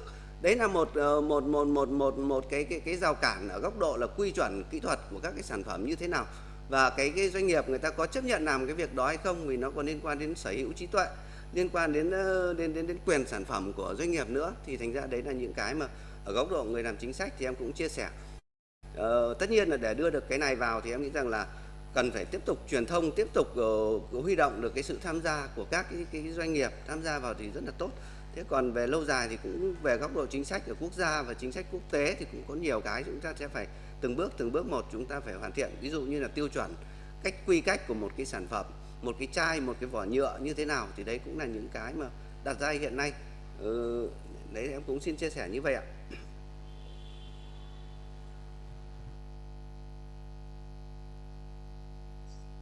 Cảm ơn. Wow, that's a good question. There's a lot there. Yeah, you're 100% right. That's something we've been struggling with. We've been trying to figure out how we can scale it up. And so where we are right now, we're testing the model, and we actually have a way that we believe we can scale up very quickly. And we're working with Unilever on it. So what we're doing is, and we have already tried it with a few people. Okay. Again, I'll remind you that we're working with the Women's Union, and we want to provide a source of income for women, and also for Đoàn Thanh niên, the youth league. What we've done, we've tried it with a few people, and it seems to work. We give them 10 million VND worth of product, okay, already in large containers. They sell that 10 million VND worth of product, they keep 2.5 million. So we want to keep it very simple and very easy for people to take that on. And our hope is that in the next 6-7 months, we can prove that model. Unilever can start producing these larger containers for us, because product integrity is a very big issue. And for the big companies, they're worried that their product will be contaminated. We are looking at, we have to look at liability insurance. I mean, there's a lot of factors, but where we hope to scale up is we will give people an opportunity to make some money selling products that everybody already buys. And so we want to make it a very grassroots activity. And again, going back to the raising awareness bit, anybody that wants to sell our product will have to go through our training about the environment. So we will raise their awareness. They can make some money from it. And hopefully, if we do our job right, they will also start training and teaching the people that they're selling to. Now, for this to happen, there's a lot of things that need to work. Unilever has to come to the table with a good price for us. We have to address the channel conflict issue. I mean, there's a lot of things, but that hopefully is one way we can expand and scale up with Refill. You also mentioned communication and PR, and you know what? I've been living in Vietnam since 2003, and I think Vietnam is fantastic. I mean, when Vietnam wants to do something, they do it. And I mean, you know, the helmets. I keep talking about the helmet law. And I don't know how old everybody is, but I remember the day that everyone started wearing helmets. And overnight, it just changed. And I think, and COVID is another fantastic example about how the country can mobilize and just let's fix this. So I hate to say it because it's something that people always say, you know, if the government put the mind to let's make this happen, I believe in a few years it's going to happen. And the people change in Vietnam very quickly. I mean, that's one thing that I think is so amazing. I'll just say one last thing about communication and PR. We have to remember that all the other countries have had to deal with the similar problem. I grew up in the United States in the 1970s. In the US in the 1970s, people littered. They threw trash out windows of cars, just like people in Vietnam do now. But what happened was Coca-Cola, Philip Morris, a number of companies came together and said, hey, we're gonna start an organization called Keep America Beautiful. And then they and the government started really promoting and saying, hey, we have to stop littering. And it took a generation, but now you don't see Americans littering like they used to. We see the same thing happen in Singapore, same thing in Taiwan. And, you know, Vietnam is just, I mean, we could do it and we could do it even faster, I think. So, I mean, having lived here for the last 20 years, I really believe that. I think the Vietnamese people and the government, I mean, when they set their mind to something, boom. I hope that answers your question. There was a lot there. Anh Nhân ơi, còn một câu hỏi dành cho anh ở trong chat box từ bạn Nhân ở Aeon. Anh có thể đọc câu hỏi và trả lời luôn được không ạ?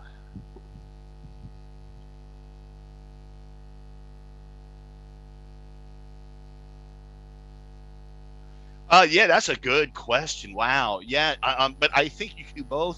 I hope that profit and planet are two things that we can put together. And like I mentioned already, I mean, right now, I mean, I think a big part of it is just the mentality of for me, the mentality of the entrepreneur or the investor. You know, right now, and especially in Vietnam, because, you know, Vietnam 30 years ago, there was not a lot of money in the country. So right now, everybody is making money, you know, and which is fair. That's fair. But I think that if we change the way we look at it, and I mentioned this before, we don't look at how much money the company just made for the company. We also look at how much money the company saved for society. And then we can start being more positive about planet and profit working together. See, for me, one of our big KPIs for Refill, it's not sales or revenue.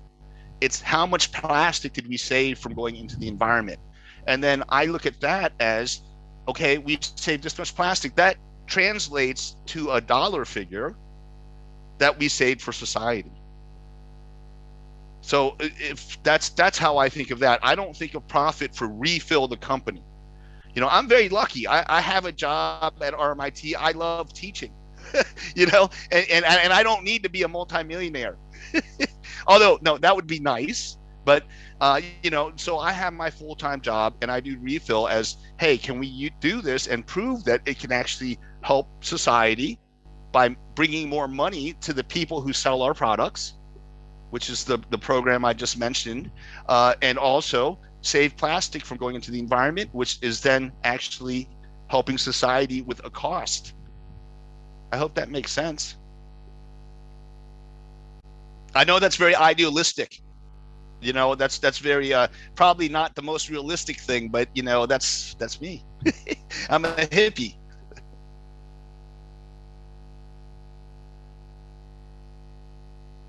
Vâng, xin cảm ơn anh Nhân ạ. Có quý vị nào muốn phát biểu nữa không ạ?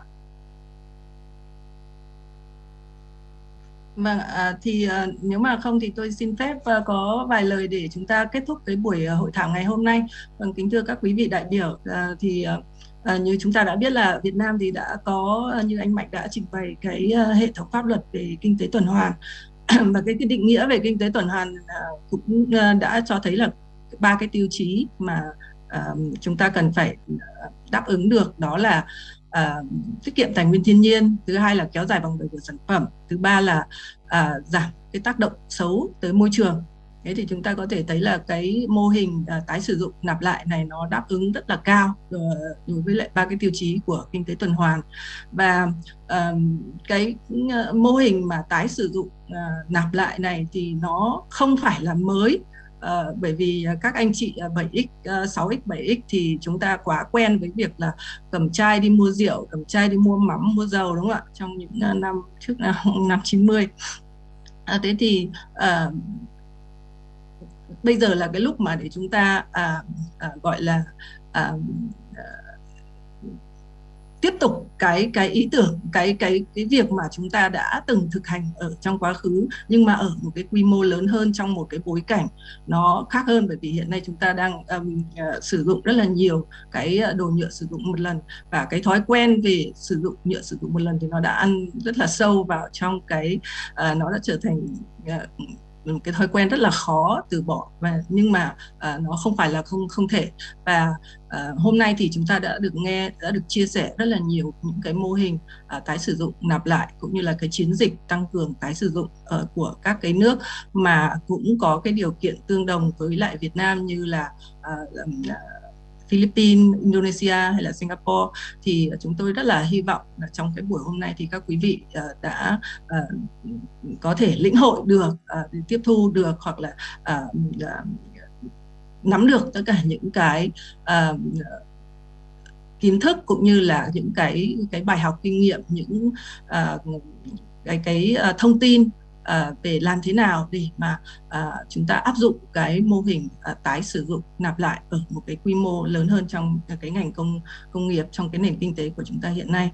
Vâng, thì nếu mà các quý vị còn có câu hỏi gì nữa thì chúng ta có thể chia sẻ, có thể gửi cho ban tổ chức, và chúng tôi sẽ gửi tới các cái diễn giả để có thể có câu trả lời và gửi lại cho các quý vị anh chị. Vâng, cuối cùng thì thay mặt cho Liên minh, cũng như là thay mặt cho ban tổ chức là Viện Chiến lược Chính sách Tài nguyên và Môi trường, Tổ chức Môi trường Thái Bình Dương và Liên minh không rác Việt Nam, thì chúng tôi xin cảm ơn tất cả các quý vị đại biểu đã tham dự cái hội thảo ngày hôm nay, và xin cảm ơn tất cả các cái diễn giả đã có những cái bài trình bày với những cái thông tin rất là bổ ích, và xin chúc các quý vị có những ngày bình an, và chúng ta sẽ cùng nhau triển khai và áp dụng cái mô hình tái sử dụng này ở Việt Nam. Xin trân trọng cảm ơn. Vâng, chúng ta xin kết thúc cái buổi hội thảo ngày hôm nay ở đây ạ.